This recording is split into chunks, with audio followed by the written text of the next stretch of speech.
Sweet. Are we live? Now Cool. there's a delay. There we go. Are we live? Yeah. Oh, I don't see it on the TV screen. Do you? Really? Yeah. If anybody's out there, click something so we know. Let me put my old man specs on. So far, it's just me and you. I can see it top right or the top right of my screen. It's just us. We'll give it a Okay. minute here. We'll kick it off. Yeah, we'll give it a minute. Yeah, because what time is it right now? Technically, On the dot. it is on the dot. Yeah.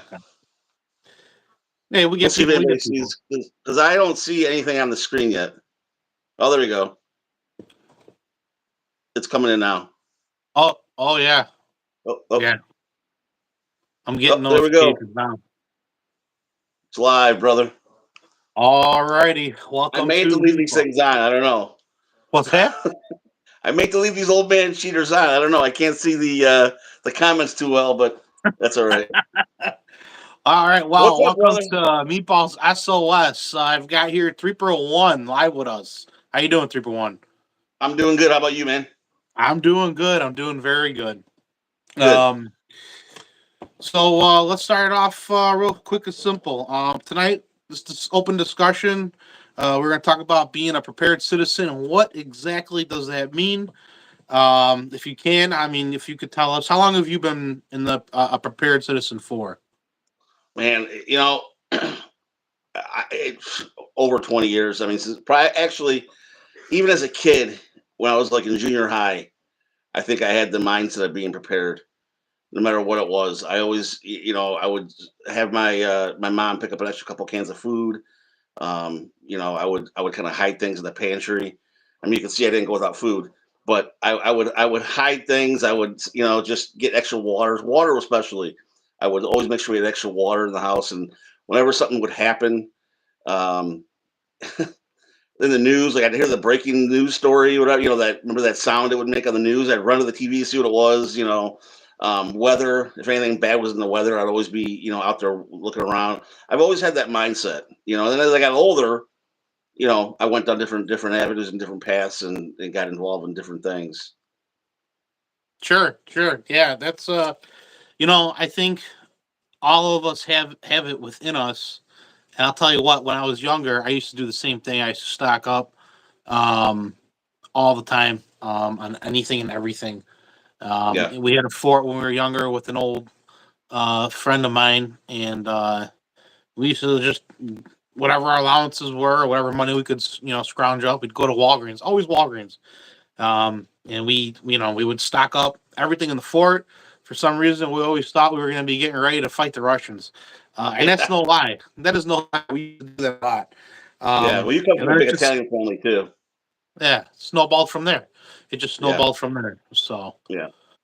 but Well, that's kind of like, and then when I got older, I found like the dollar store, right? yeah, And you go there and you can spend a few dollars and you can just stock up on things. And so, well, I might need this, or I might want that, or I might need this. It just kind of evolved from that. And then I got older and, um, found the internet, and that opened up a lot of doors as we got the internet, and that opened up a whole new world. But prior to that, you'd have to rely on magazines. And when I was a kid, we had a magazine called Survivalist Magazine. And I'll tell you, Meatball, you were better off getting caught with a Playboy magazine than you were with that magazine in school, because they thought it was like, even back then, this whole thing was taboo. Isn't that yeah, funny how it works? It hasn't changed. It's always had a stigma to it. And even back then, if you got caught with, well, Guns of Ammo, of course, magazine, but Survivalist especially magazine, man, you had to hide that under your bed. Oh, no doubt, no doubt. You know, Ooh, um, scary guys in green outfits. right? Exactly. I don't know at what point being prepared was a bad thing. Right. You know, um, people like us that are in, if you want to say the movement or whatever you want to call it. I sometimes don't like using that word. We know the difference of what's right and wrong. At least you should. Exactly. And if you get involved, whether you're in a group or you're a lone wolf, and hopefully you're in some kind of group nowadays, especially nowadays, but whether it be a group in your local neighborhood where you just kind of keep tabs of what's going on. You got a few buddies, and maybe you guys have a text tree or a phone tree. You look outside your window, you tell each other what you see, or maybe you meet up once a week for coffee to discuss things going around your neighborhood. Or you're an actual, full blown group with 20, 30, 40, maybe more people, like a big mag group where Oh it's yeah. organized. You've got SOPs, you've got policies. Um, it's important, and I don't know how that became a bad thing at some point. And I think a lot of it became bad with the camo and a lot of things that go with. We're not just about the pews, right? At least you shouldn't be. Right. You can't eat bullets. That's the famous thing you say. But I do believe in bullets, band-aids, and beans. And but at some point it became a very taboo thing. You know, so it's unfortunate. Yeah, yeah. Oh, and that's just it. I mean, back in the day, our grandparents, they were preppers, right? Without even realizing Yeah, that they were preppers. I mean, and then our great grandparents too. There was always a constant threat of war breaking out, right? right. They had root cellars. They had, preps beyond measure. They just, especially coming from an Italian background, the grandmas always had everything in jars. So it's like it goes back to that mindset, and I feel like today it's the media that puts such a bad Yep. thing. I mean, just a bad image. They paint the prepping community period as like Right. this horrible thing, and Yeah. it's like, look, perfect example. Look at the Ukrainian conflict. Look at the war in Gaza right now. Those people were not prepared, you know, for the most part. And then there was this very small part in Ukraine that was prepared, and that small part, went to the fight, and they're still fighting. Where in Israel, same thing, but even smaller. And I think there's a video out there of a gentleman who, him and five guys, mind you, they don't have nothing crazy. They just prepare. They go out there. They train. They get it done. And the day came where, here comes Hamas, kicking in their front door, coming in from their back door, and they're killing their neighbors. They're killing these people. I think it came down to one guy holding off like 20 or 30 Hamas fighters, and they were Yep. lobbing grenades in his house and whatnot. So, you don't know. You don't know. So, Well, that even goes back to the Vietnam War when you had the Green Berets teaching, the Vietnamese on how to fight and yeah. how to be prepared. Yep. And teaching the villagers on what to do, and because they couldn't, they needed the help themselves. But it goes back to the same thing, and that brings me to another thing too: is not everyone that's prepared, that's a prepared citizen, the Minuteman mindset, if you will, whatever you want to call it, is necessarily for military or military. You don't have to be military or have previous military experience to be a prepared citizen. You can do the things. You can train yourself. You can get out there and use the equipment you have. You know, have one of these at all times. Yep. And if you don't know how to use it, get trained on how to use it. Um, you know, it's you don't need to be a police officer or a firefighter to be a prepared citizen. You can be it's an everyday citizen, and um, anybody can do it. There's a place for everybody, and Right. especially nowadays, we keep saying this nowadays. We don't wear tinfoil hats. I don't. You might kind of more than I do, but I I don't. You know, um, but and I appreciate that you do because it keeps me on my toes. Hey, I So, ain't denying it. I'm not gonna lie. Um, but we can't rely on the government. Period. I'm not going to rely on FEMA. I'm not going to. We saw what happened to Katrina. Exactly. I'm not going to rely on the government, taking care of me. Period. Exactly. Whether Yep. it Yep. be FEMA, whether it be the government itself, any of the ABCs, local law enforcement, whoever it is, I want to make sure I'm prepared and my loved ones are prepared, and my group, my people, who are my family. Yep. I agree. I agree. You know. It's And you have to have a plan too. You have to make sure that your plan can come together yes. and with your people, right? Yeah. Well, and that kind of takes to the next thing. Like, okay, let's say you've got your group, you got your people, and we've always talked about this issue, what we've always called a refugee issue, right? And it's Mhm. like, okay, we have our tribe, you have your group, you have your, whatever you're calling yourselves, but now you're going to have all these extras that are going to come knocking. You're going to have the uncles, the aunts, the cousins, the neighbors, the friends, the people that you tried warning a long time ago, right? But always laughed at you. What do you do with them? Well, it depends when it comes down to it. I don't think we'll ever really know what we will do until we're in that position. Agreed. Yep. I like to say, and I think you know this too. And I'm not your bug out plan.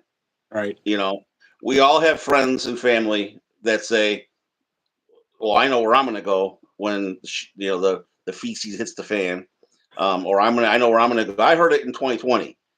With all the civil unrest and the riots and people were freaking out in towns, and I heard it. I know where I'm going to go if I need to. No, you're not going to come to my house.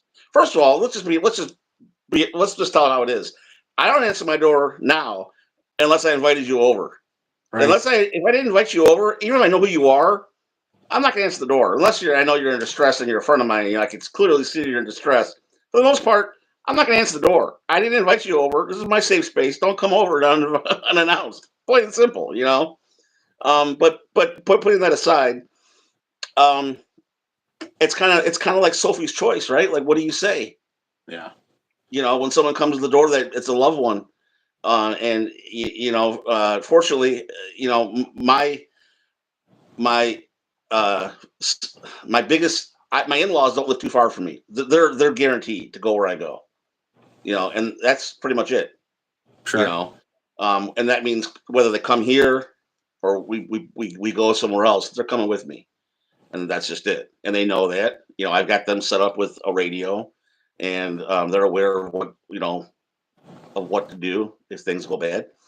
But as far as like anybody else, come with their hand out, if I have ruined my house and I know you well enough, and I've talked to you maybe in the last year, if you got something to bring, if I Yeah. know maybe you're strong and you can climb a tree and you can help me remove debris in the backyard, maybe I can send you out to get food, or and I provide security in the home front. I don't know, but that's a good topic. That's a good thing that people need to think about.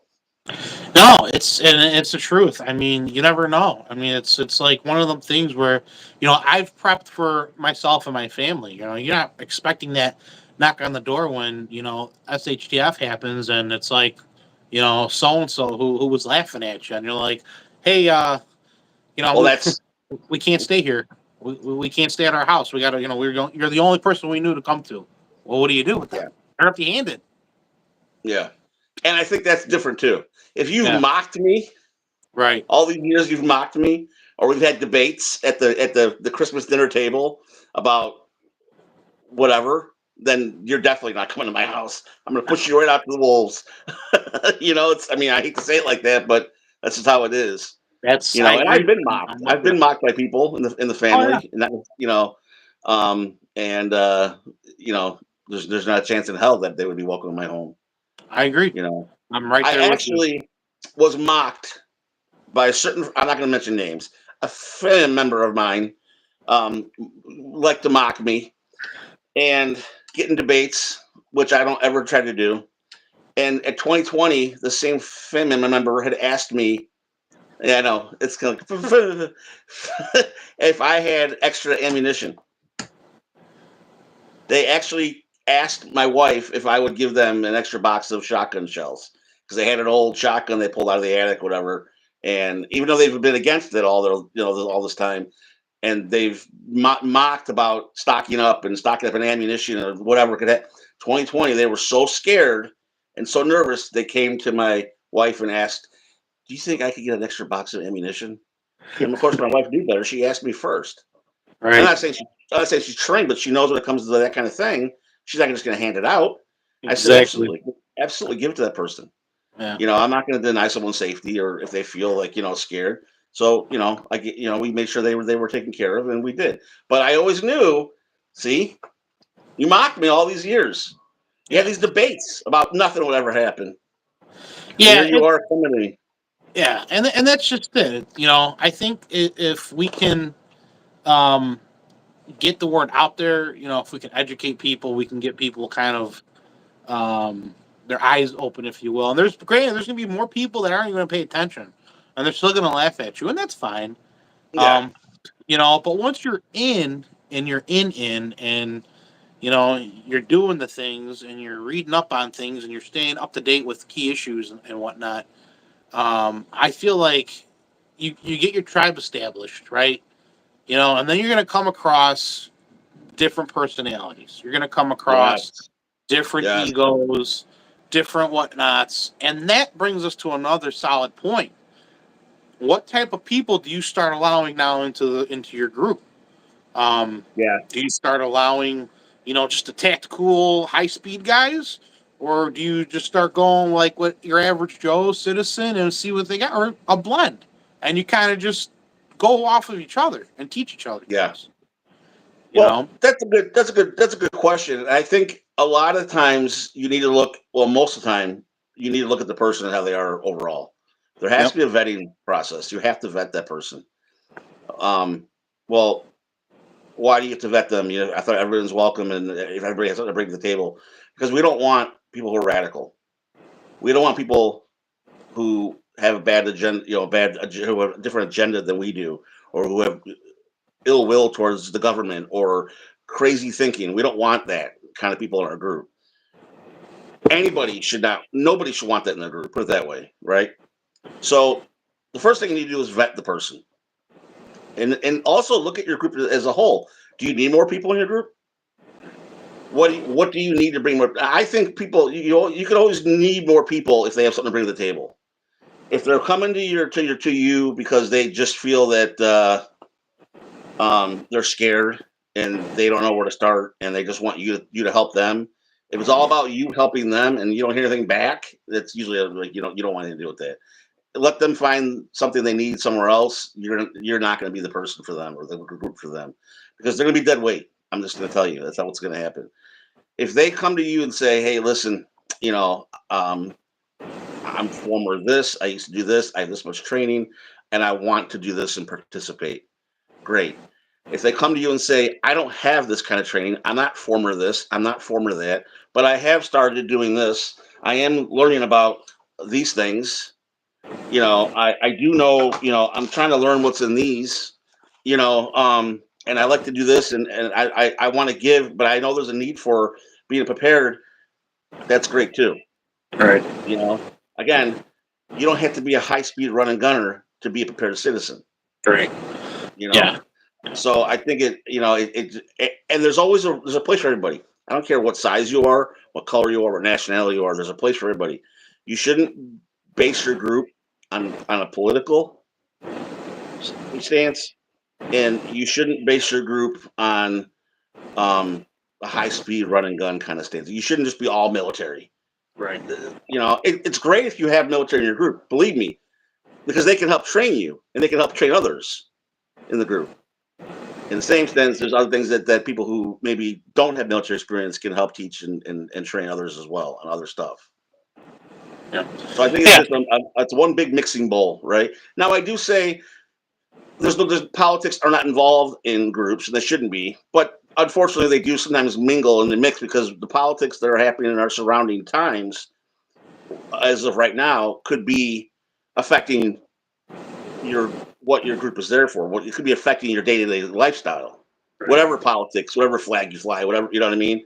It could affect things, economy, whatever it might be, war, whatever it might be. It could affect you where your group has to get involved and get involved as a group, and whether it be bugging out or bugging in and staying connected to each other and help each other out with resources. So Yeah. I say no politics, but obviously politics can be a factor on what we do as a group. Oh, Not saying sure. that not saying going to do something, but politics can affect our day to day lifestyle. You know, Yeah. when You know. gas is $6 a gallon, Yeah. and you know uh, eggs are $8 a carton, that eventually can affect people. And when things go up and up and up, and you go to the grocery store, you can't find things, and when you do find things, outrageous. You know, Oh yeah, it's terrible. yeah. And then where do they start looking? You know what I mean? It's like either you saw this coming a mile away like years ago, or you're just getting on board. And I feel sorry for you. I feel Oh yeah, so sorry for those individuals, man. I mean, yeah, it's like you're going to be the ones at the supermarket, praying nobody's coming after what you have in your cart when you get out of the parking lot. Or exactly. people aren't plotting already to take over, that supermarket, when the government's not helping you out. You guys gotta, I mean, people gotta remember something. When things are going sideways, do not rely on the government to be there. I mean, look at now. They can't even protect us at our southern border. Look at the No, poor border residents. They're on their own and they're fending for themselves. oh, the rant. It's a war zone. It's a war zone. That border is our Trojan horse. Yep. It's our Trojan horse, and they're just, it's We it's don't know insane. who is in this country. And somebody Yeah, comments, I see your comment, assets, not liabilities. Absolutely, man. It's about yeah, assets, not exactly. Um, we don't know who's in this country now.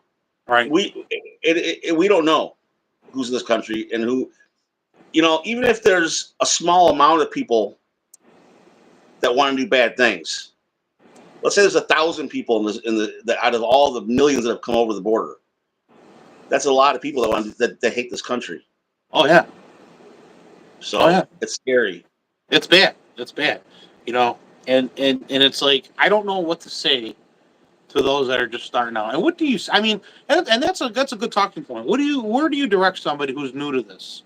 What do you? How would you like if I came to you and I said 3 for 1? Where do I begin? The way things are looking. All I have is a backpack, a flashlight, a couple batteries, and some ramen noodles. So it's funny you say that. There's a person at work who I'm pretty close to, just at work, and they get nervous about a lot of things that happen. And he's come to me a couple times and he says, gee, I'm seeing this, or I like to send him posts too about things. And he says to me, he says, where do I start?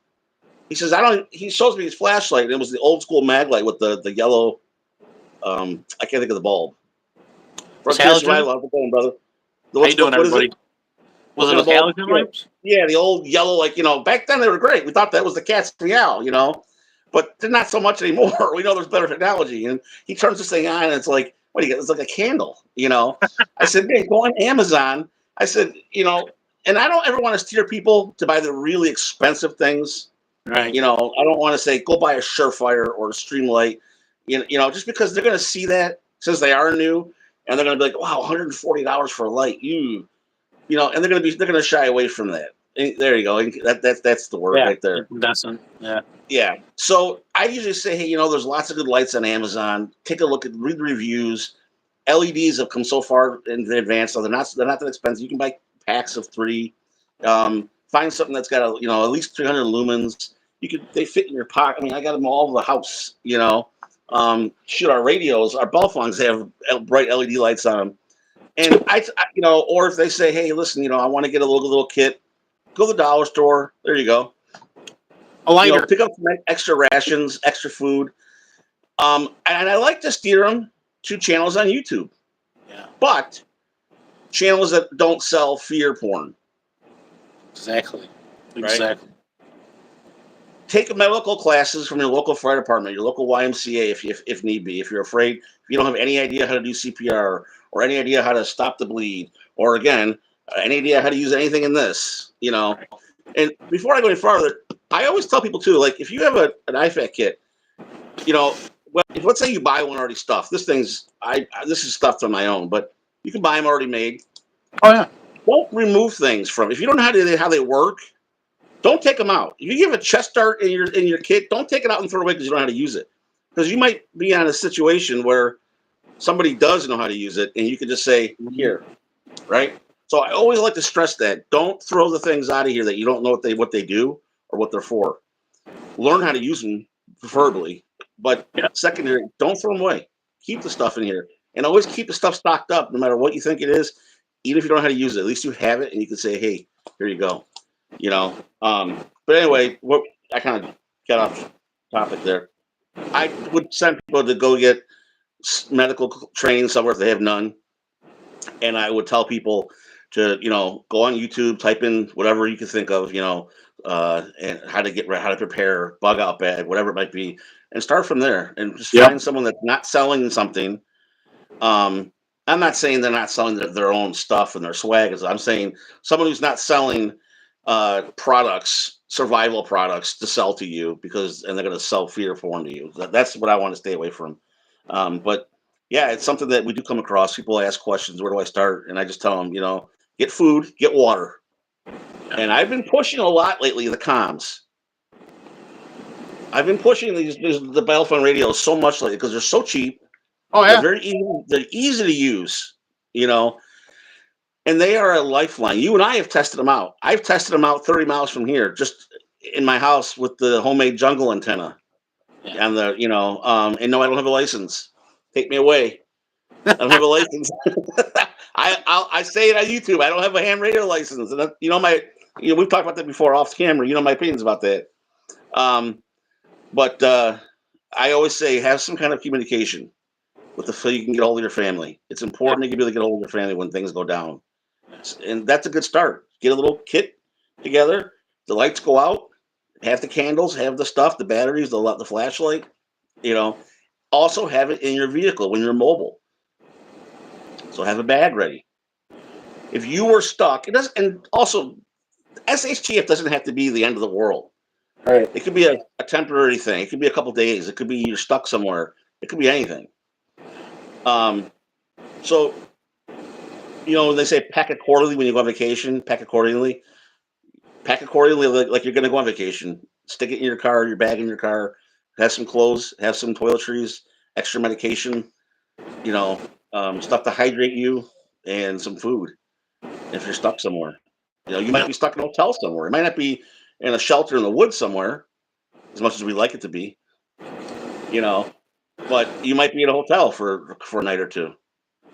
It'd be nice to have that kit to bring in with you inside. It's cool. I got change of clothes. I got some meds. I got this, and you're comfortable. Extra batteries. These things I buy them all the time. The little power banks for your phone. Oh yeah. I mean, they're cheap and they're peace of mind. And, So yeah. That is a perfect point right there. Having a go bag, having a bag in your trunk of your vehicle, wherever, even if you have like a cache, somewhere, like a gear cache somewhere, and you know, because you don't know. What if you break down on the side of the road? It could be as simple as that. You got a thermal blanket, cool. You got food in there, sweet. You'll be all right. You'll be okay until emergency services are right. If you just have the basics.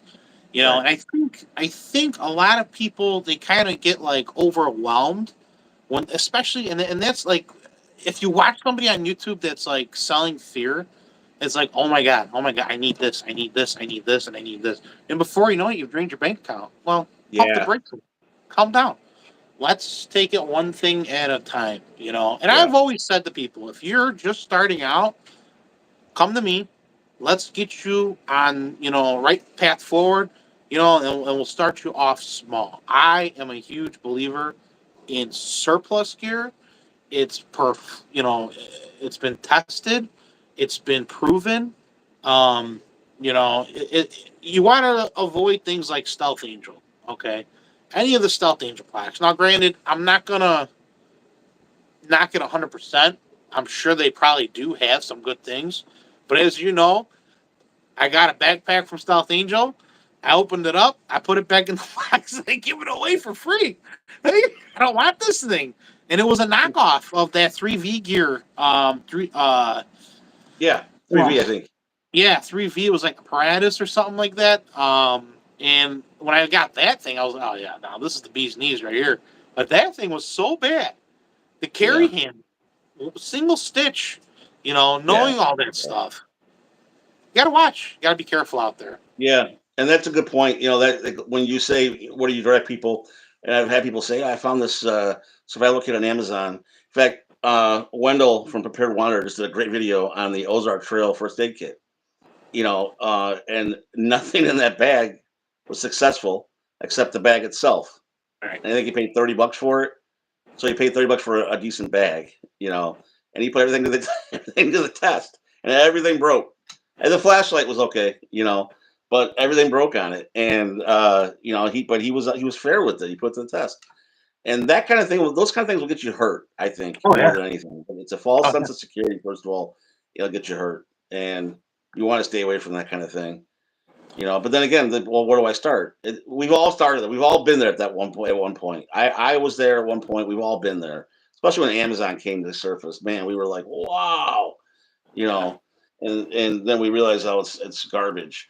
But good YouTube channels, um, you should have pretty good discernment. You can tell if someone's a good guy or a good girl or whatever. They can give good advice. Watch their videos. Watch the reviews on things before you spend the money on something. You know. I agree. By the I way, agree. I know you took my advice and bought that cut knife. You did a review on it. Yeah, You yeah, hated it. This one right here, yeah.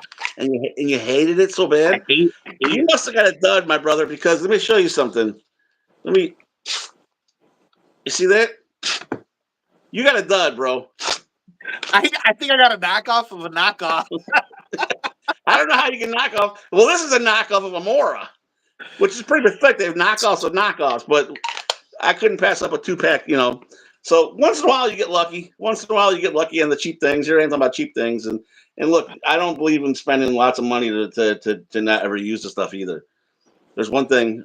Oh yeah, there's your one that. Yep. Your custom. Hidden gem. eBay.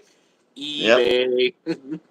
There's nothing worse than showing up with a bunch of people and maybe for like an overnighter or something, and they open up their bags and their stuff's still in plastic wrapped up in the box. Oh, What? you know, really? You've never used that, or you don't know how to? Come on. It's the worst. You're it's right. bad. It's bad. Yeah, it's there's no excuse for it. Um, if you get the things, get out there and use them, train with Yes, them, practice them. You can do it in your backyard. You know, you don't have to go to a remote forest. Some people aren't lucky to have land or a place to go. Just get out there and train with the stuff you have. I agree. You know, I agree. Well, and that's just if you are a beginner, let's say, and you show up to an overnight camp, maybe you show up, you're wanting to learn bushcraft, right? And you just show up, you got a lot of stuff that you haven't even tried, and you have that gear. Perfect. You got everybody there. They can show you how to use it. They're going to tell you what's crap. They're going to tell you what's good, and you're going to find out for yourself. Believe me, I was that guy. I had stuff that I had bought years ago, never really like messed around with it. You know, got to use it, and I realized, all right, this is garbage, and this is staying. And when I tell you, I grabbed a Home Depot bucket. I just started throwing stuff inside this bucket, and I took it to the trash. It yeah, was garbage. yeah, So it all depends. It just all depends on the user as well. Like I know Walmart, their Ozark Trail stuff. Um, some of it's good, some of it's crap. I believe it was Corporal's Corner. He actually did a video on a couple things. I believe it was from Walmart or Harbor Freight. Either way, they're both yeah, don't have the best quality stuff. And he put some things through the test. And I think the tarp. I was impressed with the tarp. Didn't tear. mm. Didn't tear on him. He got through the night. Yeah. Harbor Freight's got some good stuff. Harbor Oh Freight's yeah. become like a Pepper's candy store. Oh yeah. And Yeah. I also don't want to knock everything. I mean, you got to try it yourself. Like what Breach just said. Find out what works for you. Exactly. Exactly. I have an Ozark Trail hatchet axe. I think it's they call it a camp axe. And I bought it. It was on clearance. I knew what I was getting. You know what I mean? It had a hickory handle. I liked that. It was a pretty solid axe. I bought it. I just figured I'd throw it in my truck. It turned out to be a great. Came out. It was razor sharp. How it actually be. It sharpened easily. It was I still have it part of my. It's part of my kit. Yeah. It's a great chopper. You know. And yeah, if you're on a budget, you can find things. You can find Oh yeah. things, whether it be at Walmart or or be on Amazon or eBay or whatever online store. You can find things. Yeah. But just Oh, be cautious on what you're getting. But do your research. That's what I say. yeah.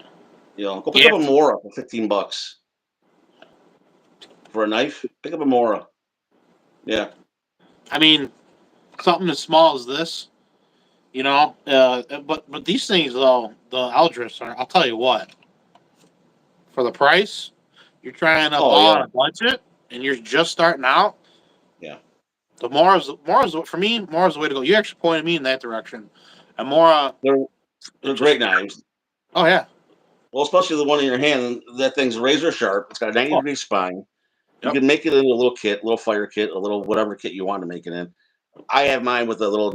I like neck knives, you know that. But I've got mine in a neck knife setup, with a little ferro rod on there, which I probably never use. But yeah, I love those things. That Mora's got great knives. That's why I was when I bought the knockoff Mora, I was like, oh, should I do that? But I wanted to test it out. It passed. But You yeah, can't go wrong. Mora's are great knives. But and also, you're not going to accumulate this stuff in a day unless you're well. I guess maybe you could, you know. But you need to pace yourself. Like you said before, if you don't pace yourself, you're going to get overwhelmed. Right. You have to pace yourself. You have to Yeah. pace yourself. Yeah, that's Because important. next thing you know, you're gonna be buying every single thing you see on Amazon, every ad that pops up on Facebook or Instagram, everything that someone is posting a picture of, you're gonna buy it. Well, we've all been there. Oh yeah, especially at We've 11 all o'clock been at there. night. You got everybody doing like an infomercial, buying on TV. Oh man, it's Oh, there's bad. so many It's times that bad. I've thought, gee, that company should be paying me. I've promoted them so much and got people hooked on. I mean, Essie, actually, Essie should be paying for something for me. Send me a tank of gas or something, my truck. I've directed so many people to Essie knives. I love them. People don't even know about Essie. Well, I bought an Essie knife. Like, you welcome. Now you've been addicted. Now you're addicted. Now you've been hooked. Yeah. Well, that was like SEMA. Remember SEMA? That was one of the first knives, bush knives you directed me towards, and I still have that thing. Actually, that's my truck knife. Yep, that's my truck knife right there. I keep that in my truck. I use it at work all the time. I cut and wire. Sometimes when I'm on the machine, and my sensor arms are gonna hit the grass, I'll get out and I'll just start hacking away just to clear a That's a good line for knife. my wands to pass through, and That's it's a that's a great that's a blade. great blade. Yeah. And it's funny you mention that. I just came across that. I bought a couple of them, and I just came across one of them that's in my because I pulled out my bag in my truck to go through it and change some things out, and I came across that knife, the Seaman knife, and I told my wife, I said, "Wow, remember this story on these things?" She says, "Oh yeah." So yeah, they're great. I mean, they are identical, and it's a clone. It is what it is. They were brilliant. I mean, it's the same. And I see Thomas. You'll before you know it, you'll have 10 miles of 550 cord. He's right. Yeah. I got paracord coming out everywhere. Well, Breach does too. He sits in his truck at work and he makes things I seen him with pulling it out paracord. of his nose the one day. Yeah, he's got bags. Here's a purse with full of with paracord in it. It's paracord kit. I remember we met him one time over at one of our properties, and we were waiting for somebody, and I had gotten a new knife, and he said, "Give it to me. I'll put a lanyard on there." And he was like, he pulls out his big paracord bag. Yeah, paracord. I use that Yep. for everything. I've been Everything. doing a lot of not so much lately, but last summer I did a lot of like sewing, making little Yeah. bags and things.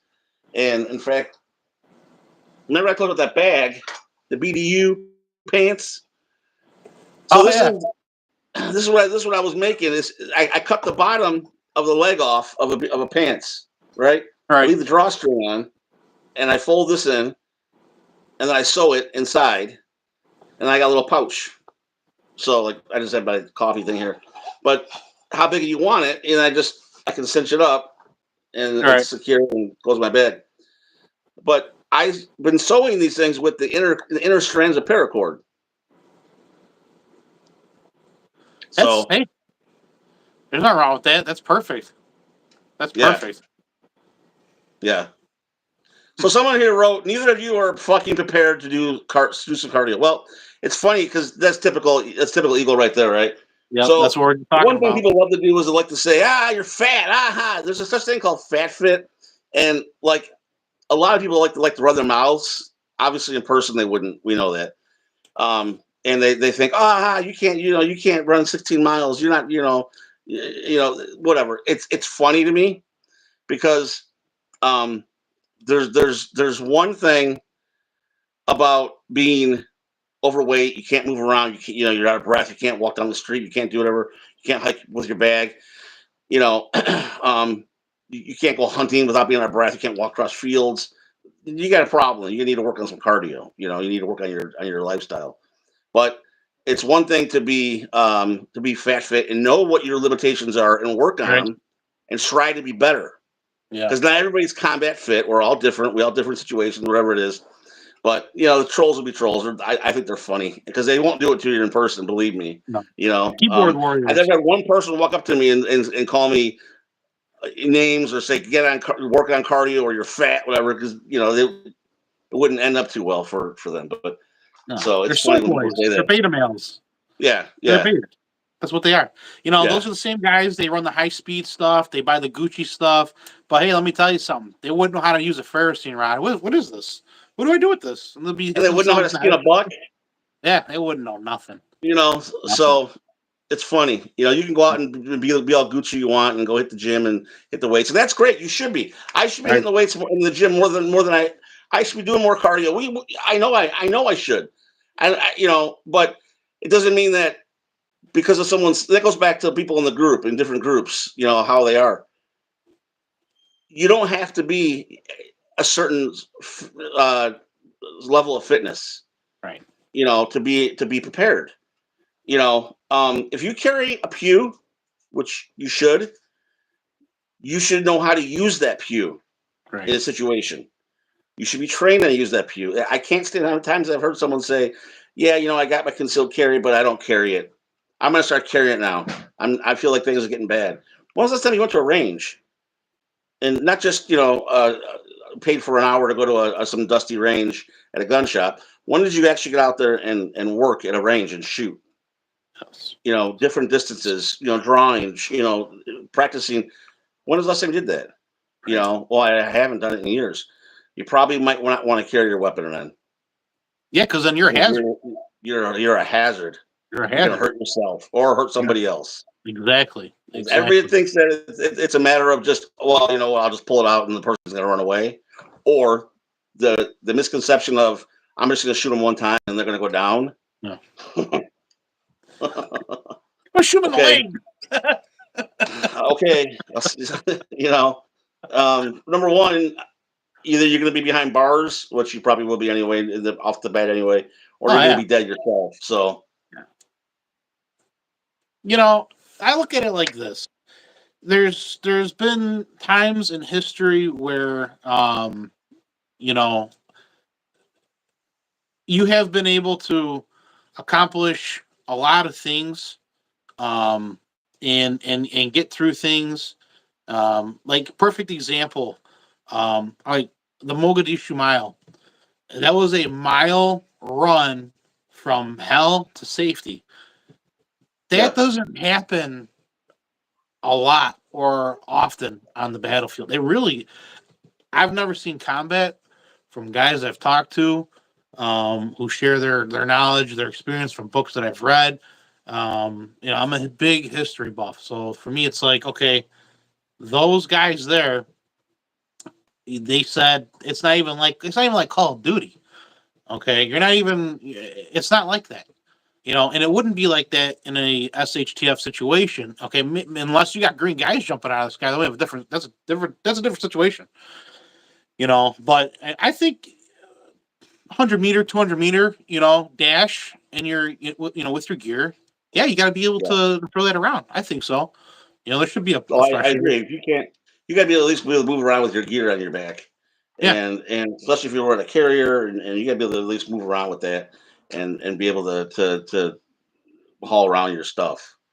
Do I think everybody has to be? That's why in a group, you're only going to have a few people that are going to be fit enough to do those things and be able to be a scout or whatever you want to call them and go out and do that stuff.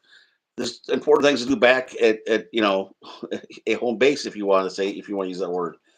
Security perimeter, different things. There's lots of Yeah. things to do, but you should be able to move around with the gear you have. Otherwise, I mean, it's useless. And that goes back to, okay, your group setting and where you're going to fit everybody. Okay, if you're let's say you're in a wheelchair, okay, but you have the gear, you've got everything, but you're limited. Yeah, A person like that, I would put them maybe in a position where they can do like Overwatch. They can just have to sit there. And they're in an area where they're watching over an area from up top. They're safe. Somebody like that. I mean, you're going to have people like that. It's just it is what it is. Um, yeah. Well, even you know, medical, yeah. and comms. It's important to have people that have specialized in different skills with that, and they might, shit, you might have someone in a wheelchair that Yeah. can't do, obviously can't do things, but they could be, great at medical or great at comms or logistics, Hmm. whatever it might be. They could be anything. You know, so it's You funny know, that this guy says these guys have chest rigs with cup holders. No, I don't carry things on my chest rig. I only have two mags on my chest rig, two mag pouches. a USMC combat fitness test is a decent way to gauge how fit you are. It sucks no matter your ability level. I agree. I agree. The Army is actually switching back, by the way, to their old standard. I believe it's push up, sit up, and a 2 mile run. I found that to be rather interesting because I know that they had kind of switched around and tried dabbling in like different things. They were starting to do kettlebells and like all kinds of Yeah, things. yeah. But again, that just goes to show you there really isn't. I guess what was working for us before when we were kicking ass still, maybe we shouldn't have gotten away from that. You know what I mean? But at any Times rate, are different. Times are different. yes, the battlefield's different. Yeah, You know, our adversaries are different. And yeah. and again, not every SHTF situation is going to be revolved around combat. What about natural disaster? Well, You that's just know, it. That's just it. It's not always about combat. It's not always about running a gun. It could be anything.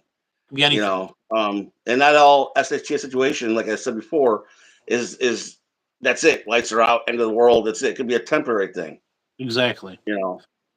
Um, I like to be confident in my this my pew skills and my medical.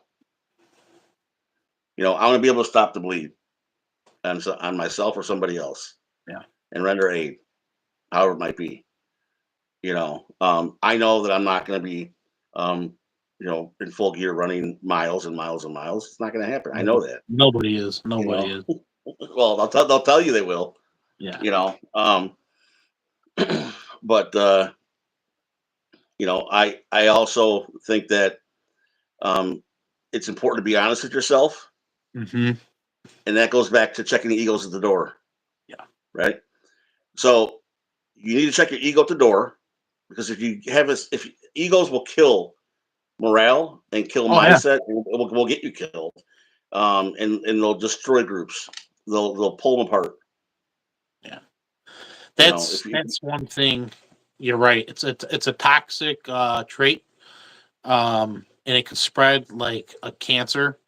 And the only way to get rid of it is to cut it out. And it is what it is.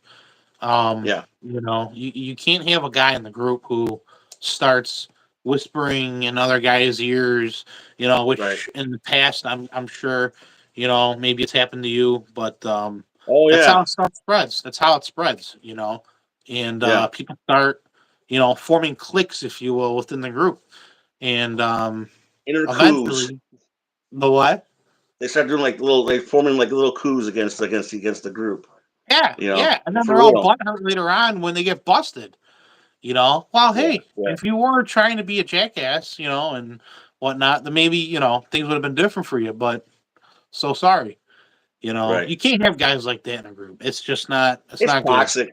it's toxic and it's bad morale. And I mean, look, we're human, so we're all gonna like talk sometimes about people and say things about people on their back or whatever, giggle or whatever. But when it comes down to it, actual uh, separating people from groups and making people hate each other in the group, Yeah. and you should all be family. And if you Yes. can't work things out with each other, you need to have that too. If you have an actual group, you need to have that part of your policy where if there's inner drama, you got to cut that shit. You got to get rid of that. You got to come together as a group, bring them aside. Hey, what's going on? Because if there's a situation where you got to bug out together, or bad things happen, you got to help each other out, and you and Tom Joe or whoever hates each other, they can't say what's going to happen in that situation. Yeah. You can't count on them. No. So, I mean, I don't want to bug out. I don't know about you. I don't want to bug out. This is my safe place. We have plans. We have a safety plan if need be, right? Right. But I don't want to go anywhere. You should, and that's just it. I mean, what is going to make us bug out? What is that situation going to look like? And I agree with you. I don't want to go nowhere. I want to stay here. My house is my castle. I'm going to defend it like it's my castle. Yeah. Now, for me to leave, because I know drywall and plywood doesn't stop bullets. For me to have to bug out, I mean, I obviously green guys jumping out of the sky, blue helmets marching down the street. Hell yes, we are bugging that. We are bugging out. Like we're going, poof, gone. Yeah, if they start burning people out of their houses and Yes. then but that's where property patrol and thing come in hand too. You don't let people get that close to your house. Exactly. Like you said, green guys, and like Breach said, lone wolf mindset is a recipe for failure. Yeah, I wouldn't want to be a lone wolf in a situation. I wouldn't want to be, because that goes back to preps too. Someone might have more things than the other person. And especially in a group setting, you might have more. Hey, I got more of this. I got more of this. We can, put that together and make a good thing. Lone wolf isn't gonna really cut it. No, and their chance of survival is almost zero. That's the truth. Especially against people who want what you have. Yeah. There's that homesteader, who's I don't need nobody. I'm doing everything on my own. I've got my own medicine. I could make my own medicine from the trees, from the weeds. I've got my own source of food, my own source of water. That's great. And man, power to you. I wish I could do that. But there's always that X factor for everything. And what if marauders come strolling around? You're a lone wolf. You chose to isolate yourself from everybody else. Here comes a group of marauders. If you don't think those people don't exist, oh, buddy, you are sadly mistaken. They are going to come and knock you. We know they exist, don't we? Oh, yeah. We know they exist. And we've been told flat out. And without getting into anything at all on here, it's a real thing. Yes. And I'll tell you, there's some people on YouTube that are out there that have that mindset, and it's scary. Very popular people. Yeah. Mm-hmm. It's scary. And someone wrote, sharing isn't just caring; it's surviving. That's a great way to put it. It's that's true. Again, I'm not gonna, I'm not gonna just share with anybody. Right. That if I don't know you, I have to worry about what I have for my family but that's what groups are for. I will share anything I have because the group is a family, right? So whatever I have is my family's. That's the truth. That's the truth. You can't just think for yourself. If you're not striving to make the group better, then it's gonna fall apart. I mean, if you think about it, it's like a well-oiled machine. You need all those gears turning to make that machine go. If you have one of those gears out of place, out of whack, and it's been neglected, okay, it's not going to perform. It's going to fall apart. So that's why every individual in the group has got. Going back to the ego thing, put the egos aside. You're bringing something to the table, a skill set. Share it with us, okay? Yeah. You've got a 300-pound guy and a 100-pound guy. One guy could do one thing, the other guy could do the other, and you can motivate each other to do different things. It doesn't matter, because at the end of the day, when SHTF happens, nothing matters. Your skin color don't matter. Who you're praying to doesn't matter. Who you're loving doesn't matter. I mean, it just, as long as you're doing it together, you're surviving together. You're gonna be looking at that person. You know what I mean? You're gonna be looking at that person next to you like, hey, battle, like, you got me, I got you. Battle buddy. You need battle buddies you can count on. And the ego, there's no place for egos. I don't know I've never understood the whole. I've seen groups completely crumble because of egos, and I've been part of groups that have completely crumbled. And it's unfortunate that because of egos, and it's sad, and it's just no room for it. You can't be judgmental, right? In a group, you have to. You can't be. It doesn't work like that. Yeah, no, it'll never work. It's a recipe for disaster. It really truly is. I have seen people with the right motivation come from nothing and absolutely not have any experience in anything. Yeah. To become someone who I can definitely count on if something was to happen. Yeah. Oh yeah. And with no problem. Male and female. Yeah. That's important. That's a very important thing. Male and female. And some of the females have more balls than the males. Oh yeah. Yeah. Yeah. Yep. So someone wrote, "It's everyone in your neighborhood with only 3 days of food." What's interesting is I don't know many people in my neighborhood. I don't know. I know my direct neighbor. I know who she is.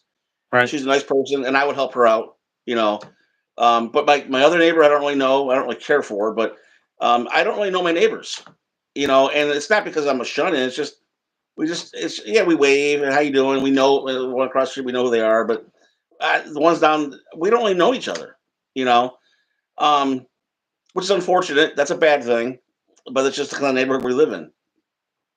And that kind of brings me to something interesting too, that may be a little off topic, but as you know, we had changed living situations. For a little bit, we moved out to the country, right? With the attempt to move to a very rural, nice, beautiful farm, 300 plus acres of corn, surrounded by 1,200, 2,000 acres. I mean, nothing, right?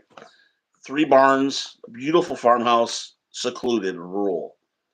I mean, very rural. And we had an opportunity, and we moved out, and we took it, we moved. And it was great. Points that were great. And then the situation had come up where we had to move back to our other house. And it's a whole, and you know the story, that's a whole story.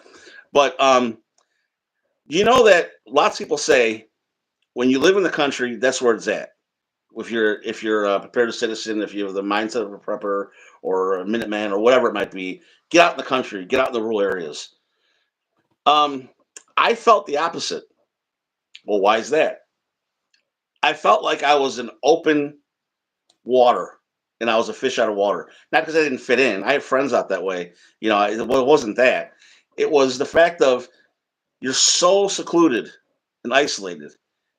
Resources are limited, right? If you had to bug out for some reason, where are you going to bug out to? And I'm not knocking people who live in the country who live like that. There's definitely a place for it. There's a need for it.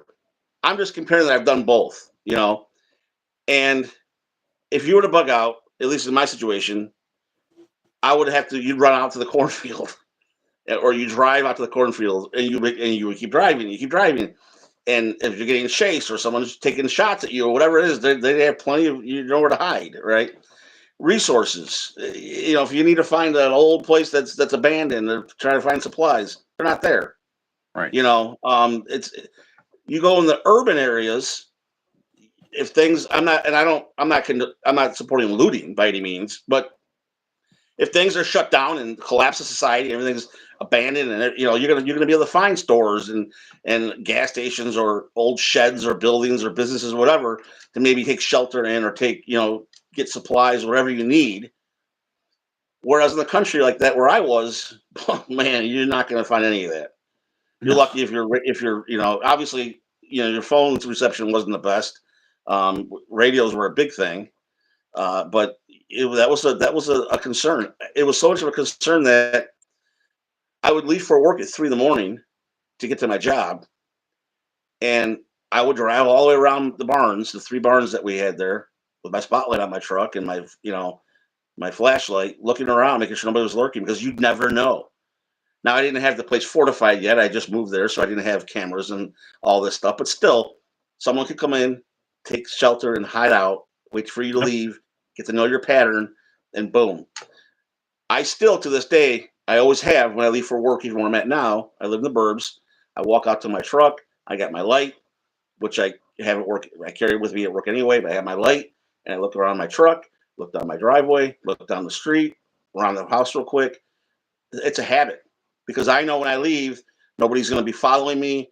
No one's going to pull into my driveway after I leave. My wife's home. God forbid if they decide to do anything with my wife home. God forbid whether I'm home or she's home. We're both prepared. But Right. um, you know, so I did the same thing out there in the country, but I had more of a uneasy feeling leaving that place wide open because if something was to happen, nobody would know. Nobody would know, and nobody would come to aid. Um, and even though we try to prepare for ourselves and fend for ourselves and protect ourselves and treat ourselves, it was still an uneasy feeling. Yeah, because out in the country, your battle could be a quarter mile down the street, could be a mile, could be several miles away. You don't know, and how far out is it going to be. You know, and that's the thing. You don't know. What's the What's the question, Thomas? Is there? Yeah, pros and cons of the eagle? Um, eagle. I'm not sure. I'm not sure either. Also, I know it's your show, brother, but if anybody wants to get on, I mean, I'm game for anybody who wants to hop on here. I mean, they can call if they want to come on and call us fat. They can do that too. I mean, if anybody wants to come on live with us, I'm open for it. I don't even know if YouTube will let me add. I mean, I'm trying to Oh, you're not see able here. to? Um, I think there's a threshold. Like I gotta hit like a certain amount. Hmm. Every maybe couple hundred, they'll allow you to have more people. I got you. That's a good Come goal. on. But if somebody, yeah, if anybody's more than welcome to. We could try at least. That's all I could do is Yeah, try, right? yeah. Um, We're because trying to if answer the people, questions. yeah. So, but The yeah, I'm best not thing to sure do what is if the. people are out there watching, if you guys like it, share it. Get it out there on the other groups, pages, your Yeah, wherever you can share it. Obviously what we're saying is nothing different than what other people are saying. There's lots of channels yep. out there and lots of guys out there that say great things, and I follow lots of people out there. I get a lot of education from people out there on YouTube Yeah. and different social media platforms. But we're not really saying anything different. It's our No. take of things, right? Yeah.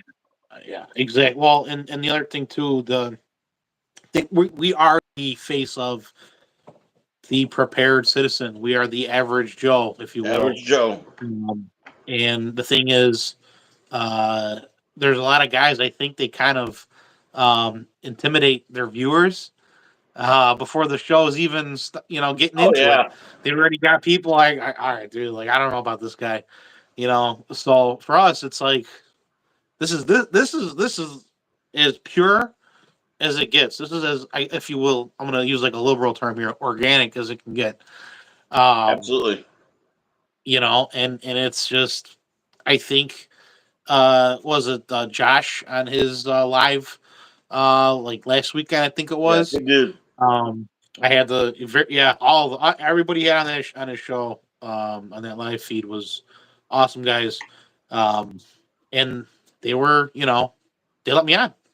They let me on, and I got to say what I wanted to say. I didn't get to say I saw that. everything, obviously. I saw that. Um, A little bit I of stage think fright. Brent, a little stage fright, a little bit, yeah. Well, because I didn't know That's how this okay. was going to work, and I thought you guys were calling the bad influence in the group an eagle. I'm not familiar with the term. Oh, no, no, no, no, no. I thought we were saying eagle. They were saying eagle. Oh yeah. Well, I'm sorry. I Yeah, talk kind of fast sometimes. Ego. Not like caw or the eagles tongue make gets stuck caw. inside of you. Ego. Sorry about that. Comic. Yeah, ego. Yeah. That's funny. I'm glad. I'm glad. Yeah, I'm I glad you was. asked it because if you thought that, probably everybody thought that. Why is that about eagles? Bad eagles in the group. Yeah, I'm like That's eagle. code word. I'm like looking around in the background. I'm like, ah, where? I actually do have an eagle statue I had for a flagpole sitting over here. Um, I'm like, how the hell are they seeing the eagle over there? So I Yeah. do have an eagle statue. I have a figurine. Yeah. Yeah. But yeah, last week, it was Modern Frontiersman. It was DJ, I think, Metalhead Mercenary, and Brunt 0331 and myself, and we were talking just exactly pretty much for the most part what we've been talking about. But yeah, I mean the mindset's there. There's the good guys, and then there's they're living in fantasy world. I don't even know what to Yeah. call it. But getting back to our original, And we're all doing the um, same thing. We all want the same thing. yeah, We're all. We need to get along. yeah, We need to be able to. Like egos kill the tribe. They do. yeah, We know egos kill the tribe. They do. And we're all doing the same thing. It doesn't do any good to belittle somebody or look down on somebody for the gear they have or right, they choose to use. It's silliness. We're all yeah, doing the same thing. We all need to kind of like be under one umbrella, if you will, yeah, and recognize that. You know, don't be flag wavers. Stay away from that. yeah. Don't get involved Stay in away that from the stuff. flame. Yeah, That's one thing that actually you asked about. We talked about before. What gives us bad names and reputation? A lot of it has to do with a lot of we saw January 6th, J6. I can even say that on YouTube without getting. Can you say I don't even know anymore. Um, you still know, America, right? yeah, those people, and I'll probably get tons of hate for this. They weren't Minutemen. They weren't those people weren't prepared citizens, if you will. They were doing the opposite. It was goofy what they did. Now, yes, we know there's a lot of inside stuff that happened there. We I agree with that, and a lot of people that were are still being held in prison or jail, I should say, or political prisoners. I agree with all that, and people who've been charged. But generally speaking, that whole thing was ridiculous, and everybody you saw in Camel run up the stairs and all that crap and running through the windows and the doors and crawling through brook. What the fuck do you think's gonna happen? You know what I mean? They fucked around and found out, right? Is that the thing now? They did. We're the opposite. We want to stay away from that stuff. Oh, the civil unrest. We're out of here. We're Scooby Doo it the other way, and we're going to prepare. We don't want to go towards that stuff. Yeah, Yeah, that's there were and random. that There was a that's lot of randoms there, and I do agree. There was different people that were there. Unfortunately, there were some people that gave people like us bad names, and I hate that happened, yeah, and I hate that they did do that to us. They've unfortunately they have made it where a lot of laws have been in place now because of this stupid actions they did and that day, and we have to suffer for their stupid actions, and that pisses me off. And again, I'm probably going to get a lot of people comment and hate on that, but it is what it is. That's my opinion about it, and groups should stay the hell away from that kind of thing. You don't want to, you know what? I agree. I think I think that you can't get caught up in that stuff. no. You can't. It's bad. It's toxic. And you can get put in a really bad position, a really bad position. Um, You can't follow a false flag, if you will. It's Right a on, false man. flag, and yeah, all right, cool. Um, you know, and there were people that stayed away. There were people that stayed away, Yeah. and that was the best thing that they could have done, Hmm. because being a prepared citizen now, um, what is that? What does that mean? And who is that? And what does it involve? Yeah. It's not I people who are mean, on the street corners waving flags and starting shit and starting problems exactly. with the other side or this and that. It isn't that. That's far from it. Right. Being prepared is not. Right. I want to, like I said, I want to stay away from that. I don't want anything to do with that. You know, you know, man, that's not what I want, and no group should No. want that. You know, No. in fact, that's actually a good thing. You should probably ask people when you bring them in their group. What's your opinion on what happened there, and see what Yeah. they say. You know, I'll tell you right now, if somebody says, I wish I was there or I support, hey, sorry, this group's not for you. you know, Yeah. No, you're right. You're absolutely right. Hey, look, it's a double-edged sword, right? You're damned if you do, and you're damned if you don't. yeah. The CDC says we should prep. There's no bullshit on their website. The Oh yeah, CDC says you should prep. Okay, well, what does that entail? And they even go into saying with other people in your community. Okay, so that's exactly what we're doing. So it's like you're walking a very fine line, yeah, and the minute you start to stray from one side or I mean, boom, they got you. And it's like you're this, you're this, you're this, you're this, and everything that the left is trying to portray you as, now you've become, right, because right. you strayed a little bit off to the The side a little crazy bit. kooks. And yes, The, exactly. like during 2020 with the whole COVID pandemic. Um, was it the FBI director or was it the ATF director? I think it was the ATF director at the time that made fun of people like us that were preparing and prepping. He literally mocked us. Literally mocked us. Yeah, Yep.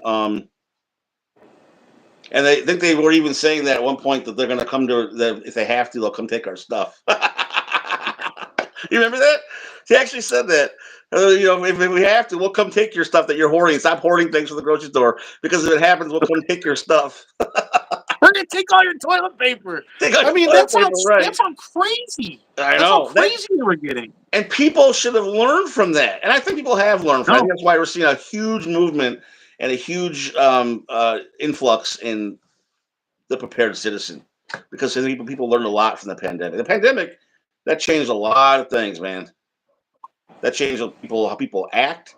That changed Yep. that divided this country. I believe a full heart that made a lot of people crazy. I don't think we've even seen the repercussions still from what happened with COVID. No. You No. know? We are a long ways away. Yeah. Long ways. I mean, look, it tore families apart, for crying Oh out yeah. loud. Yep. People were doing silly things. I mean, it was like it's crazy. I mean, and I'll be the one to tell you. Even in my family, it's not 100% the same anymore. Yeah. Since COVID, I It mean, just divided there was a families, like lot you of. said. It divided families. Well, why aren't you doing this? And how come you have to do this? Why aren't you? How come you didn't get Yep, the juice? Or how come you're not wearing this? And how come? I was a more person that just you do you, I do me. You like I that's agree. same with everything, right? Yep. You do you. I do me, and as long as what you're doing is not affecting me and my life, Yeah. then so be it. But we had a president that actually came out and said, "Question your neighbor." So that kind of gave people the green flag to question everything you did. If you had a mask on, you got questioned at the store. People would have breakdowns if you didn't, stay 6 feet away or whatever. And now look, they're saying no more isolation if you have COVID. Now it's like 24 hours. Put a thermometer and a little rubber water bag in your head and call it a day. You know what I mean? They're not even. I mean, it's gone from getting all these booster shots to staying home for 15 days and being checked. Now it's just take a couple Tylenols, you know. So Yeah. Is this is this a Is this the dad and son? I got a question for this guy, Ivan. Who do you think's the father? Who do you think's the son? Oh, that should be good. Yeah, which one? Oh, that is funny. The neighbors I want in case of a zombie. Right on, man. Right on. March, right? Yeah, yeah, you're right.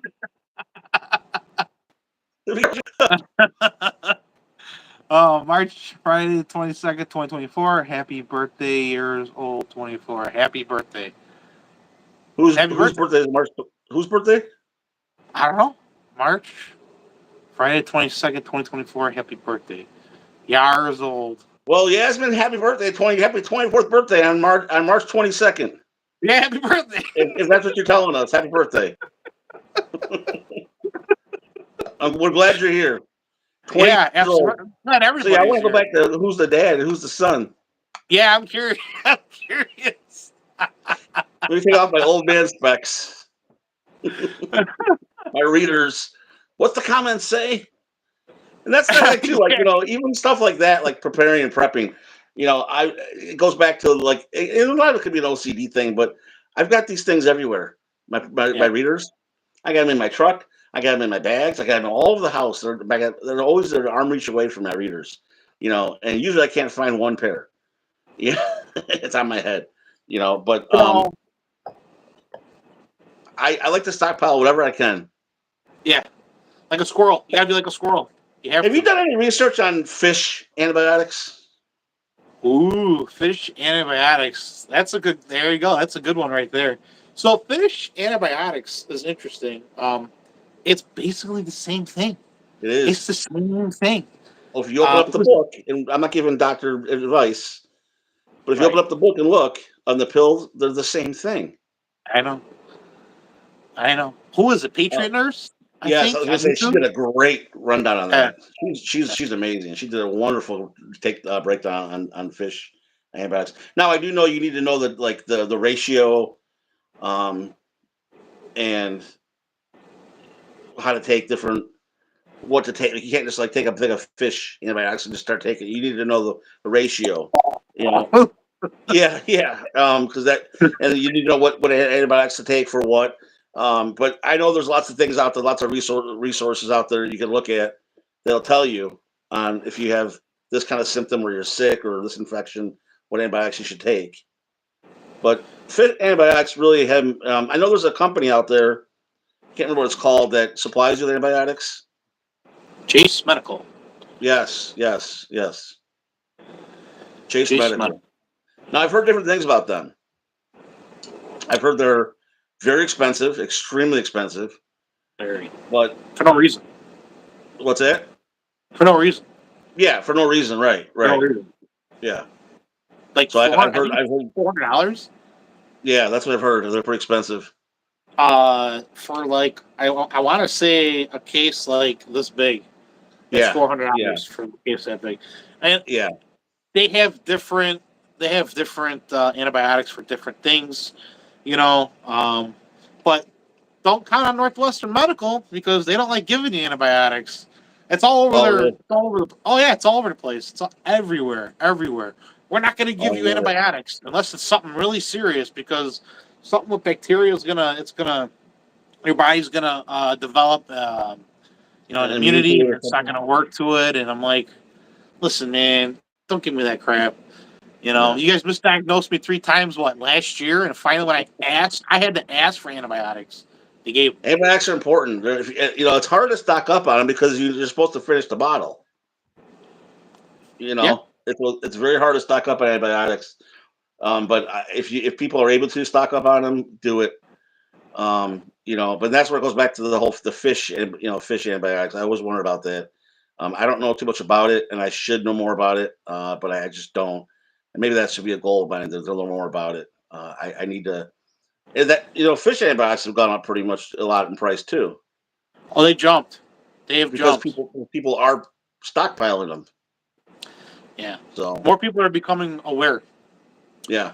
And they're getting into this. They're getting into it at a good time. A little late in the game, but they're getting into it. At least they're getting into it now. Right. Because I feel like it's gonna pop off any minute now, whatever that might be. I Yeah, don't I know. think with the election, I think with the election coming up, these next few months are going to be something. I don't know. There's a lot of things that happen on a day to day basis that we don't even know about that the media Oh, doesn't tell us anyway. oh yeah, You oh know, yeah. We'll see. so All we could do is pray for the best, right? yeah, that's all you can Right. do, and get people on the same page that you're on. Yeah. You know, and stay the path, and obviously we don't want anything to ever happen.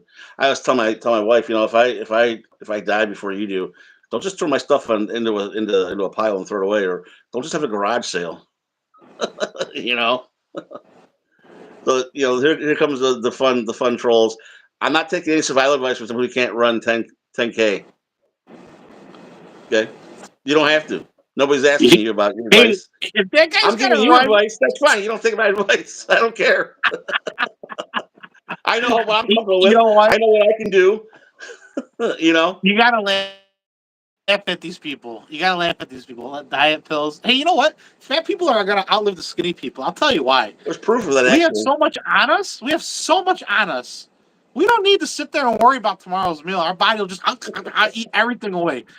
Unless they're zombies and they run, we're fucked. But if they're walking, we're fine.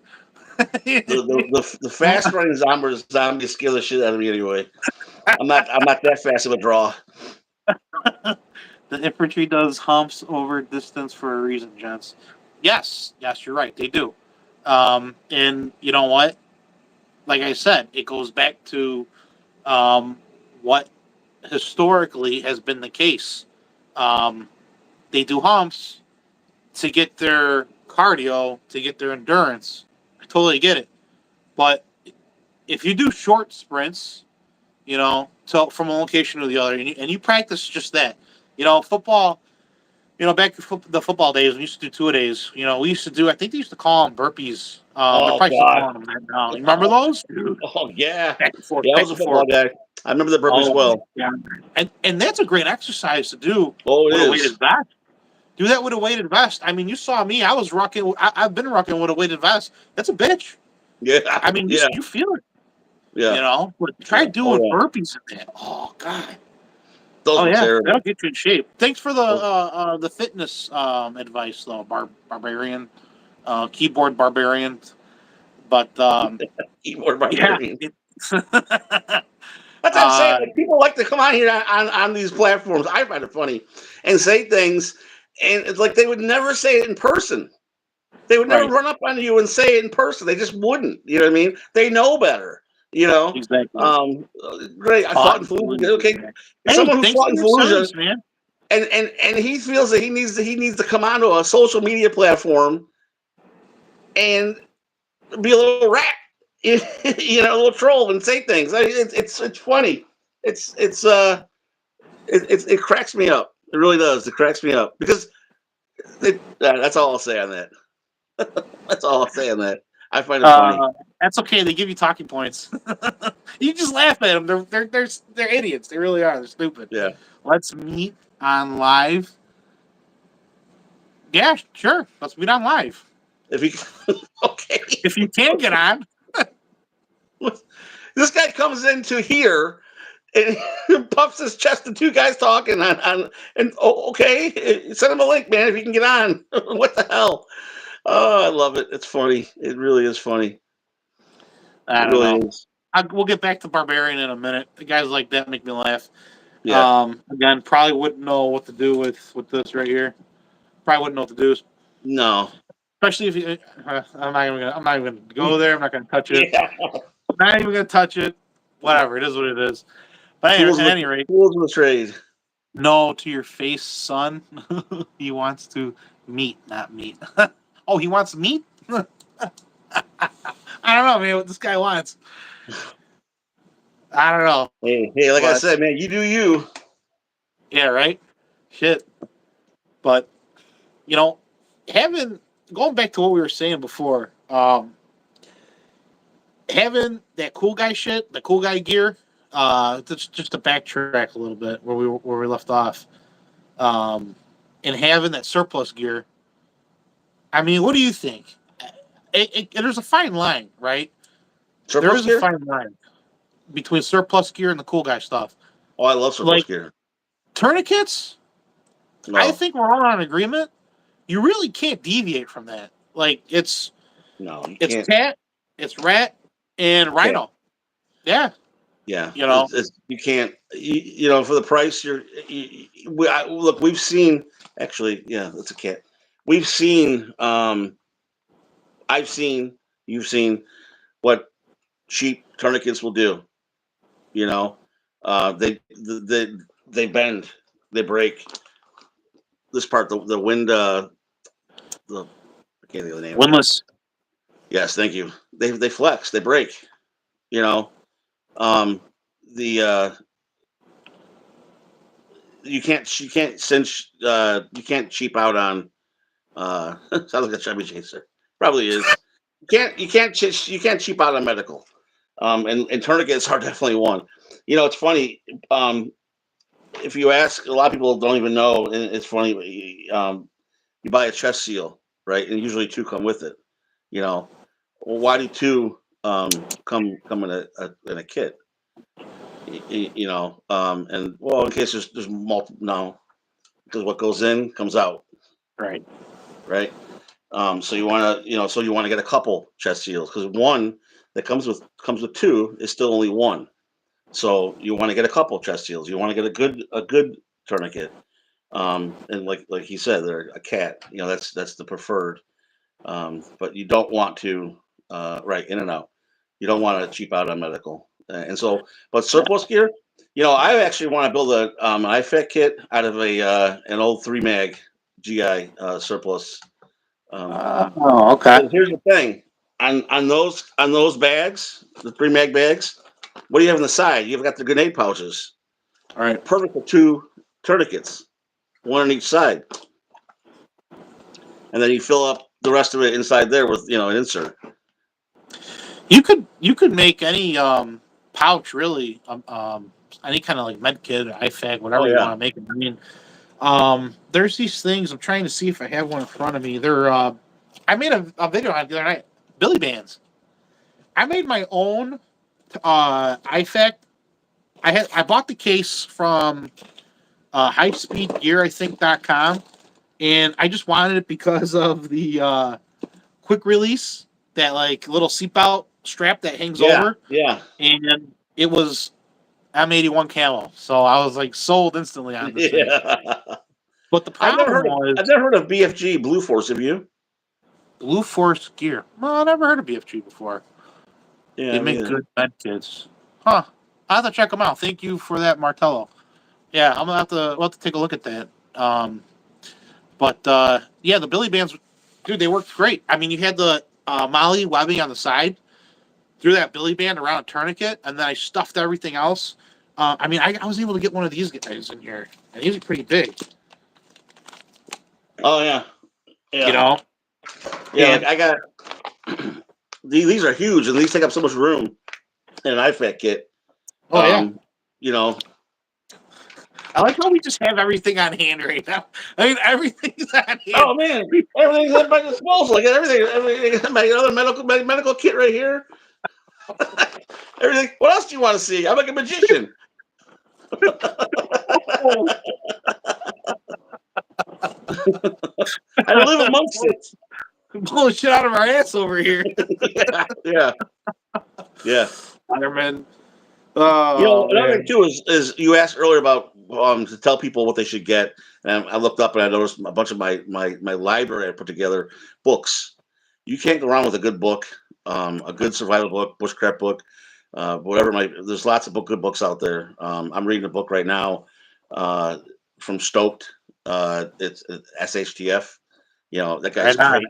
His book is amazing. But there's so many good books out there. What is the is it the Everyday Citizen, the book where you The got your grid Prepared from? Citizen Project. Yeah, that's it. Yeah. Yeah, he just came out with a new book, I think. Yeah. But there's a lot of good books out there where you can start and read about and learn Oh yeah. um, from if you're new at it. Even if you're not new at it, they're great to have on hand. Yeah. Um, So that's a good way to start too. That's that Ready Man Basics. All the Yes, books from I think it's Jason Orvis. yes, Um, yes. he's also coming out with that show Homestead. I don't know what's going on with that. I can't wait for that. But yeah, there is all kind. I mean, even Army manuals, old Army field manuals. I mean, you can't go wrong. I've got like a little library going right now on different books. I mean, hell, that self sufficiency or something like that. That book I've been talking about on my channel now for the last year and some change. Dude, that book is great. And that was a Yeah. battle box delivery too. That was Oh, a okay. battle box. One Yeah. of the good things you got from there. Man, I could count on one hand how many things I got from BattleBox that were worth it. Uh, and Yeah, I always that's try to tell people stay away from that. oh, dude, I was so disappointed. I was so let down. I'm not gonna lie, I was Yeah. really let down by BattleBox. Um, that book, a camp table, and oh god, I'm trying to think. What else did they send me? I think that was it. There was one more thing that they sent, but Did I you get can't good? remember. Did you get good knives? Where do we Eh, find decent prep deals? Meatball finds them. Um, and by the way, someone else brought up that BFG. I don't know who BFG is, and that's. I mean, we're pretty in tune on the gear, but I don't know where that's at. Let's look it up. We've probably seen it, and we BFG, just we're no not. idea. Where do we find our prep deals? Man, I don't know. That's a good question. I get a lot of my stuff just when I'm with shop and I buy stuff. I've got a lot of different brand of even Costco with the emergency supply food, and um, I make my own air sealed or whatever you call it, vacuum sealed food, and just different things. It's hard to say like, as far as preps like food, wherever I get my food from normally. Yeah. You know, lots of cans. I got a lot of canned stuff. A lot of canned stuff and like the food I have a lot. I wish I had the room for my hunt, just like you do, and I wish I had the room for. I don't have a deep freezer. I wish I did because that would cure a lot of problems with meat. Now I got a lot of deer around my neighborhood, so I know like that's like if I had to, that. But being just stockpiling meat as it is, I wish I had a deep freeze to keep all my deer and my geese and my duck and the wild game that I hunt. But I wind up just stuffing what I can in the fridge or the freezer and giving away a lot of it. Tree chickens, a lot of tree chickens, man. Squirrels everywhere. Yes, Squirrels bro. everywhere. Yeah. Back to Breach's question. There actually is a pretty good website. The only thing is you have to get on his Telegram page because for some reason Telegram, I think he updates Telegram before he hits his Facebook page, Okay. and that's that preppingdeals.net. And I always tell everybody That's a go to great that site. website. I mean, they had that Streamlight floodlight on sale for what? It was like $400. They had it for like $80. That's a great Stupid light too, stuff like and that that. deal went fast. That Did you thing went get it? fast. No, Yeah. but I may have something in the works. Somebody might have one in storage. They don't know what they're doing with it. Yeah, so I'm like, I'll take it. Well, I told you I went down that route too. I tried. Someone, somewhere there was a vehicle that had one, and they weren't using it, and I was hoping to score it, but I didn't get it. But yeah, that's a great website. I think I got so much of that. What's that company that they always sell the food, the big huge tubs, the big, you know. Augustin Farms. Yes, I've got so much of Yeah, that stuff because yeah. I don't care. I have so much of that. A Their lot of times shelf it's the life same, is it lasts. right? Yeah. Yeah, decent stuff at but someone's at an anonymous. The Benchmade anonymous. That's a bad ass knife. You'll never have to buy another knife. Benchmade. I'm gonna have to look into that. Yeah. Yeah, they're Interesting. pretty sweet. Yeah, Hey, so Benchmade's a good Thomas brand. says he's still getting decent stuff at Menards, Walmart, and sometimes Mr. Mr. Gun Gear. Gear. Is it G? um, Yeah, Walmart. Hey, they're still great, especially in the clearance section. They've got a lot of. They've actually got a lot more stuff in their camping section now. I have no problem with their Ozark cooking sets. The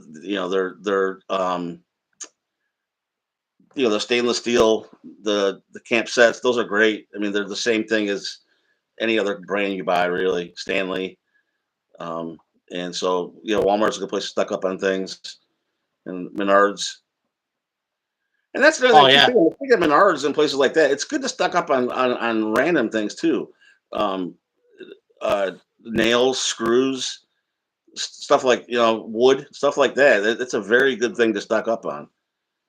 Because yes, you never yes. know when you need to throw up some boards around your windows, or something breaks your window, whether it be someone throws something through your window, or a tree falls through your window, or whatever. You got to board up a window or fix something in your house Tools, quickly. power drills, Also, yeah, you know, screwdrivers. I mean, I don't know about you, but I've stocked up every single time I've gone to either Rural King or I've gone to what's that other store? Northern Tool.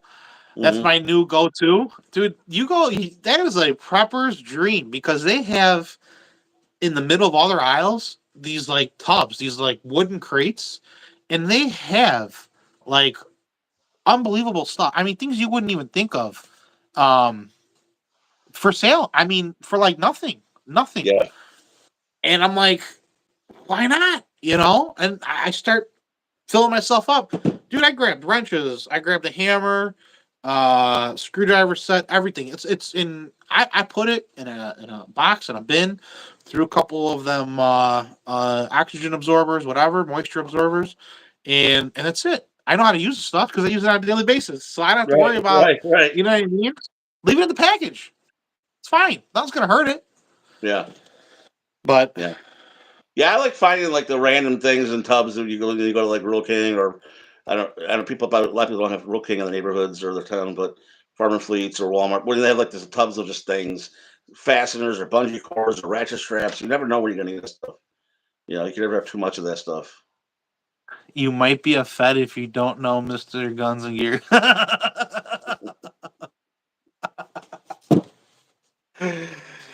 He got me because I don't know who I don't know who that Thomas, you is. might be a fed. Yeah. Holy crap! Hey, there's so many websites, man. There's so many places out there. I cannot keep track of them all. I I can't know. keep I, track of them I all. don't.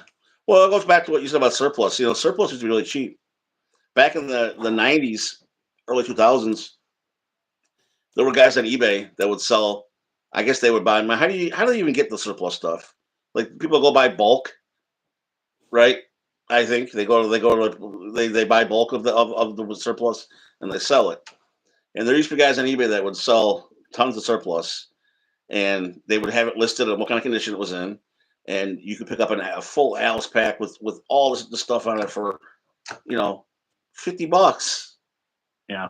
You know, and that would or 90 for like if we're for like with the cake with the frame and everything. Now they're outrageous. You know, Yeah. so Yeah. expensive to pick one up. But I still think they're much more reliable than a lot of the other stuff that's made. Now I do have a lot of no name brand bags and little pouches and Oh kits. yeah. They're great to stuff things in, and especially for fire kits and um, but I just put an electronic kit together. I won't pull it and show it to you because then to pull more things out showing you. But I got a cheap pouch, and I got some of the battery packs in there, and some charger cords and some extra batteries that I use on a daily basis. And it's a Yeah. it's a little battery pouch or power pouch. But surplus gear, if you can find it at a reasonable price, and someone doesn't swipe it from you when it's for sale, then you're good to go. Then you're solid. Oh man. Hey, you got to be faster than that, okay?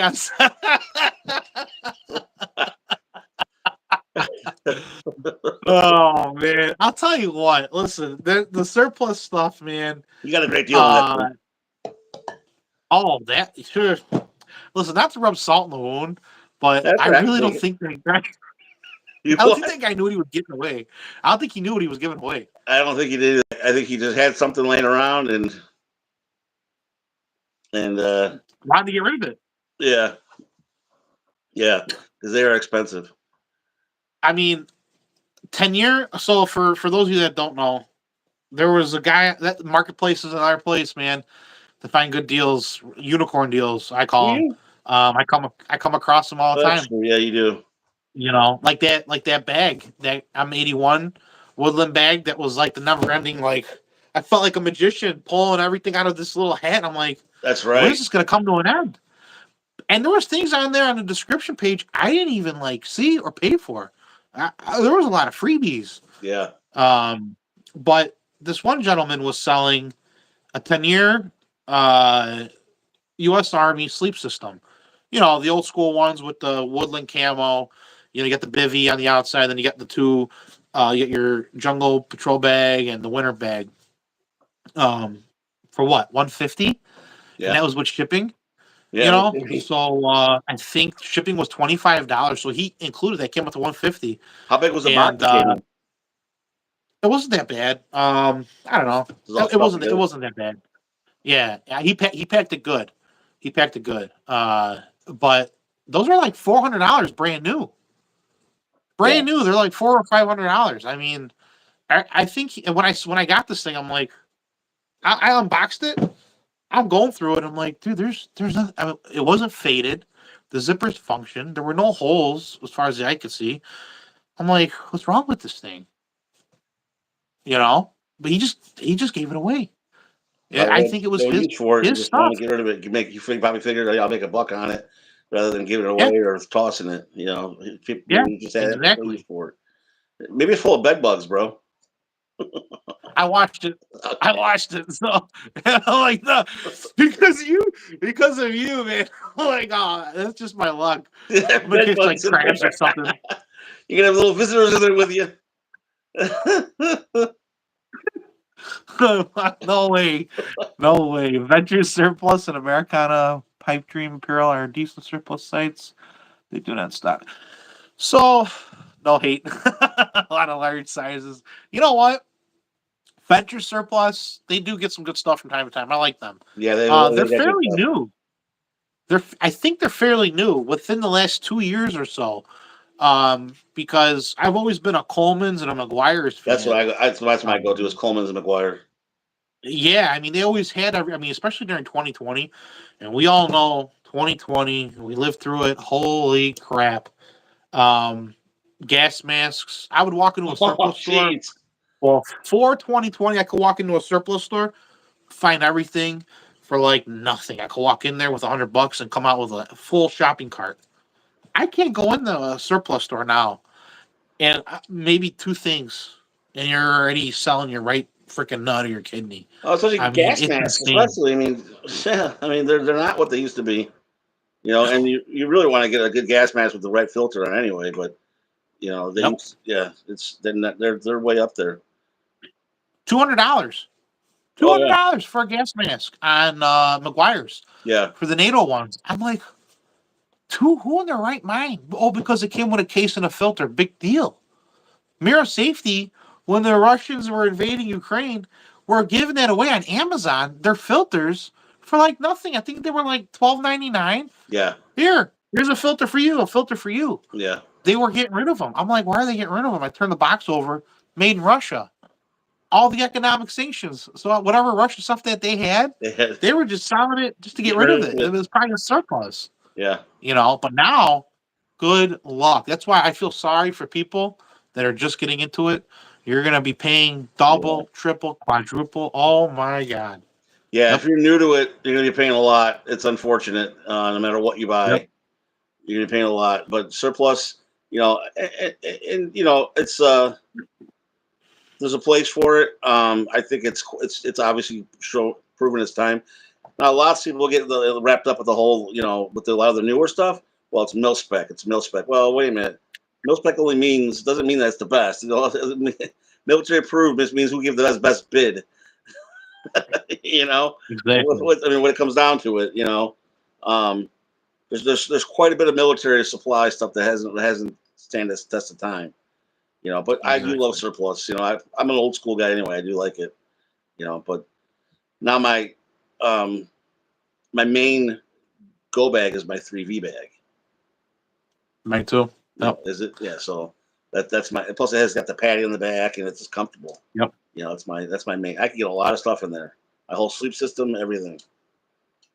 Now, which 3V bag did you end up picking up?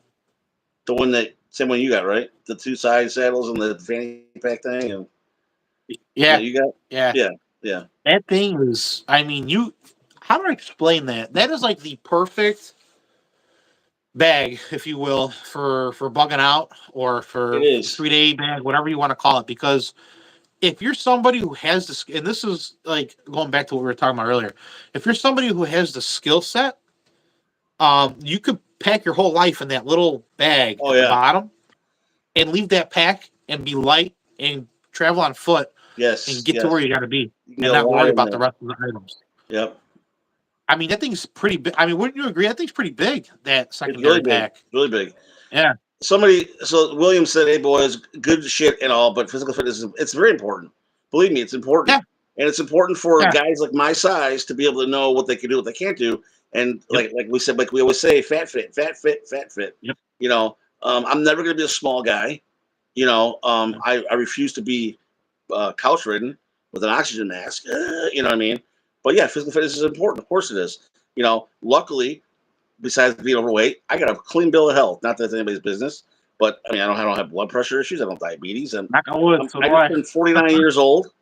And I it is what it is. I'm a big guy, and it's you know, it's just how it's been. And I know it's a daily battle, and I have to. I can't go sit down and eat McDonald's and bags of chips and ho hos, and I can't do that. But I also know that I have to be to watch what I eat and watch what I do, and try to get the stay mobile, and of course I'm my work keeps me on my feet.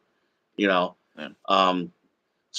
But yeah, of course it's important. Definitely, fitness is important for anybody, no matter what you do. Yeah, I agree. Um, and I don't eat junk, James. So cool. Thanks for the advice, but I don't eat junk. Um, so Breach wrote, if someone was new to it, where do they start? Well, that's something we had talked about earlier. Someone comes and says, "Hey, man, I'm scared. I don't know what to do. Where do I start?" Go pick up basic food that you would need for your family. What are your supplies? What do you need?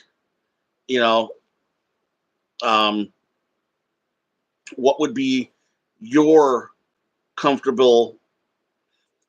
What makes you comfortable? How would you rate what makes you uncomfortable? Like, if you do you have enough food for you and your family?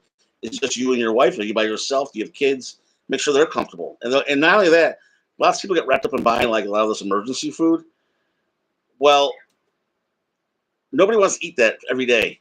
Your kids aren't going to want to eat that every day. I tell you right now. You know, So, right? You want to have stuff that the kids are going to like to eat too. And I don't have kids, but I would imagine that my kids are going to want to have something that's fun and that is, and that tastes good. So vital food really. So when my wife and I moved, we had packed up the whole U-Haul was packed up. We had nothing, right? And we stayed the night in the empty house. We're like, it's late. Let's just stay here. We had the couch still. Let's stay here. And we were hungry. And I was like, well, I got my bag, and because all our food was packed up, and I had the bag, and I pulled out a thing of Mountain House, and I think we shared the Mountain House. She couldn't even finish it. She thought it was horrible. I thought it was good. It's not bad, you know, but she thought it was terrible. I said, well, you know what? If you were hungry, like if we were really hungry in a survival situation, you would eat it. And plus, I don't think she made it. I don't think she got the water cook enough in it. But that stuff isn't the greatest. Let's be honest. You know.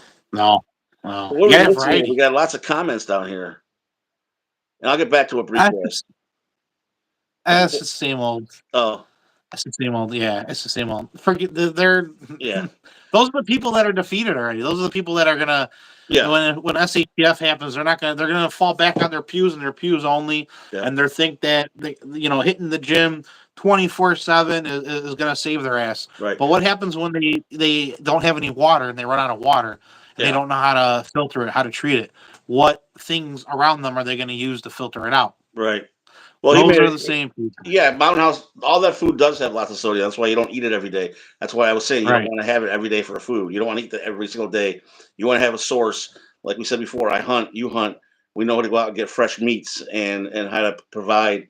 Look, I don't have chickens and I don't have eggs at the house, but you know, but I would not want to live. You couldn't live on emergency food Right. for ever. You know. Um, Yeah. I so think I think that's like people's downfall because they start stocking up on that, and it's okay for maybe the first couple weeks, maybe to see where is there any help coming, maybe first couple months. But if hey, you got to learn how to hunt, you got to learn how to fish. yeah. Um, you know, Mountain House, Augustin Farms, all those companies, yeah, it's great. MREs are another option, but Who says you can't walk around the block? This person's like, if you can walk the first, you walk around the. Who says I can't walk on the block? I walk. I walk more than that on a daily basis. Oh, that's funny. Yeah, cooking your own meals. That's something I got into a little bit. For a little bit, cooking your own meals and freeze drying it. That's a great thing to do. Cook your own meals and freeze dry it. uh, this guy's got a good point. If you're living in an apartment when everything happens, oh man, do you know the people in your building? That's all I gotta say. Do you know the Yeah. people in your building? That's a good start. Yeah, I would say definitely get to know your people in your in your building. I lived in an apartment when I was younger for about a year, and I knew one person across the hall, and they were nice. That's all people I knew. Otherwise, I came and went and did my own thing. Um, but definitely, I would say start getting to know your neighbors, especially and that could actually be a benefit too in an apartment. You guys are pretty secure. I would imagine most Yeah. apartments are pretty secure, and I think if you could know who your neighbors are, at least on your hall, you could secure your hallway. You guys could share your resources together. I think that it could be actually a little bit of benefit. I think sometimes having people close by you, like I mentioned before, living in the country versus living in the suburbs, can actually be a good thing. You can put your resources together. That goes back to having a group, a mad group, and being a prepared citizen. You can get your neighbors to be on board. Meet once a week or once a month with your neighbors and have dinners, at someone's apartment, and talk about are they like minded, you know. So you never know. I'll tell you what, I feel bad for the city dwellers. I really do. Because, I mean, look, let's face it, most of the people are living in, you know, 2-story, 3-story, 4-story, whatever the case may be, buildings. Now you've got to take that elevator. If the elevators are busy, you want to get out of there, you got to take the stairs. Like, if you're all the way at the top, good luck. What are you going to do? Yeah. Think about it. I mean, what are you going to do? And then if you make it to your car, um, man, traffic. Oh my God. Everybody trying to flee the city all at once. Yeah, I don't. That's one thing I I don't would know, man. not. I'm glad I don't live in an area like that because that would be terrible. I have to worry about that. Oh yeah. Yeah, Oh yeah. bail funds are the shit. That's something I've been really pushing amongst people is to get involved with the bail fund. You don't need to get your ham radio license, and people will say you do. You don't. But learn how to operate it to its fullest. Learn how to, um, use the repeaters on those things. How to reach out. I've talked 30 miles on a repeater before to somebody else. They have been tested and proven, and I am a firm believer of bail funds. Yeah, there's better radios in bail funds, sure there is, and I'm kind of looking around, but I'm comfortable with them now. And I'm not a radio guy, but these I'm comfortable with, and I'll stick with the bail fund for now. Oh wow. KYGG. Yeah. Man, I feel bad for you. Ah, I hope you can get out. I really do. Maybe think of trying to get out to the burbs or the countryside in the near future. Sooner rather than later, if you could do it, I would do it. No, I've I got would do questions. it. He says he lives in New York. Do you have and you got your radios? Do you have that are on the frequencies out that way? There's a lot of chatter. I would imagine a lot of businesses have repeaters. A lot of businesses don't have repeaters, but you're still close by. You must have a lot of people that you have that you could talk to, or you could reach out to, or just listen to. No, I wouldn't trust my life on a bail phone, but I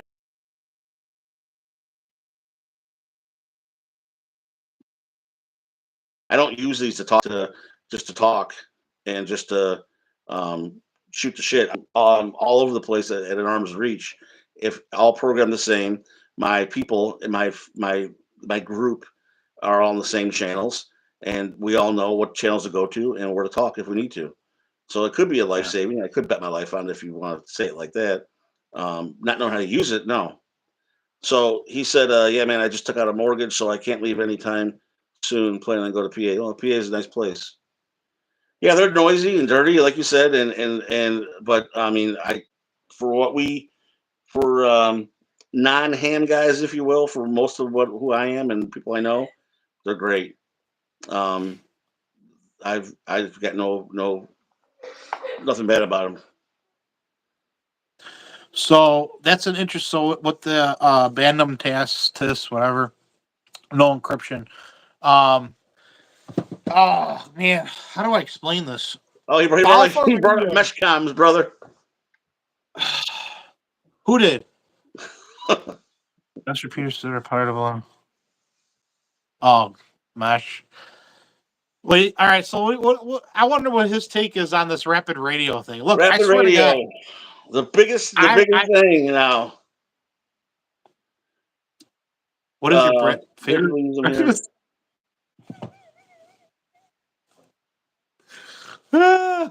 These guys are clowns. Many people use them when we're talking about friends and fam don't want these people trying to snitch me out. Yeah, I understand. I get that. Laura, Mesh Network is sick too. Yeah, I'll tell you what. I've watched YouTube videos on the whole Laura thing. I I had somebody talking to me about it. They were saying that LoRa stands for low range. But I don't know how true that is because then there was another guy trying to explain it, and it's long range from what I understood. I thought it was long range, but those rapid radios to get to that real quick, um, those went on sale after I put out that video for like 60% off. But yeah, you could reach. Sure, you could reach. They run off the 4G, 3G, LTE network, all that stuff. So it's if you look at the fine print and you try to go down that rabbit hole with these things and you start asking questions, like I actually wrote to, I think was it rapid radios themselves? I'm pretty sure it was. And I asked, is this good if there's a grid down situation? I haven't heard back. So I don't even think they could tell me. I don't think they want to tell me. Probably But you don't want brought to up tell the good you. point too, because there were Probably maybe, YouTubers trying yeah, to sell probably don't this want to tell thing. you. So You know? last Jaguar asked a question. What do you guys ruck as your primary gun in emergency? Hmm. Are you fed then Well, or what? yeah. Well, I mean, obviously it's gonna be whatever my daily carry is, Yeah. right? Yeah. I You guess know, it depends on the area you're in. right. Just remember You know? your small pew gets you to your big pew. Yep. Yeah. If you're in a state that, obviously, Allows it. what they're doing. Right. Yeah. Exactly. But that's, that kind of brings up a good point too, because it's like, eh, you're in farmland, you're in flatland, you're in, urban setting, country setting, city setting. That's what you're comfortable with. I Yeah. mean, it's really what you're going to be comfortable with. But somebody did say, what do you suggest to talk with family when all cell towers go down? Baofeng. Balfung. Yeah. Get to know them. Get to know how these things work. Yeah. Yeah, they look goofy. I have the Absolutely. big whip on here. I got one of my. I got them all. Buy a bunch of them. Know how to use the chirp program. Know how to program them. Don't just use them just to listen to or just to play or just to for the small frequencies. Get know how they work. Um, and test them. Test them with your family. Test them with your friends. Give one to your husband or your wife and say, hey, keep this here. If I have a plan with your family that says, hey, if cell phones go out and we know they're out, you know how where I'm at. I'm at work. these go to this channel because that'll get you this far.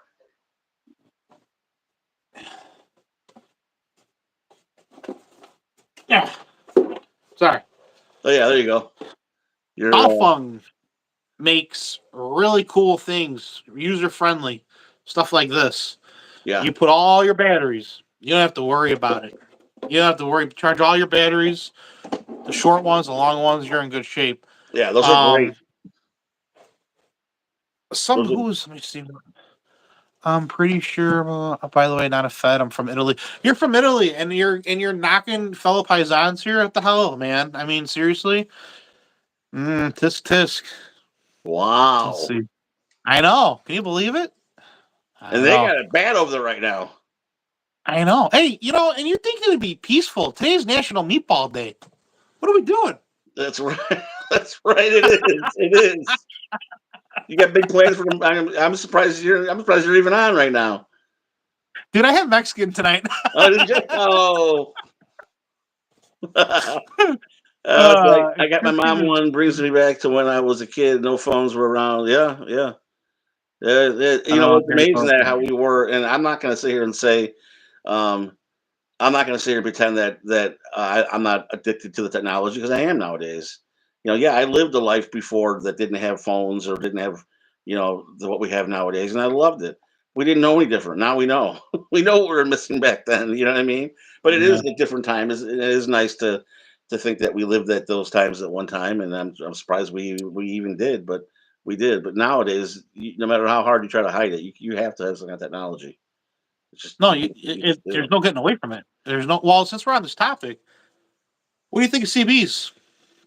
CBs, I think there's a place for them. I know. I've run them. In the past, I've had them in my truck to talk to tractors out in the fields, and especially when you go in the rural areas. A lot of the co-ops run them.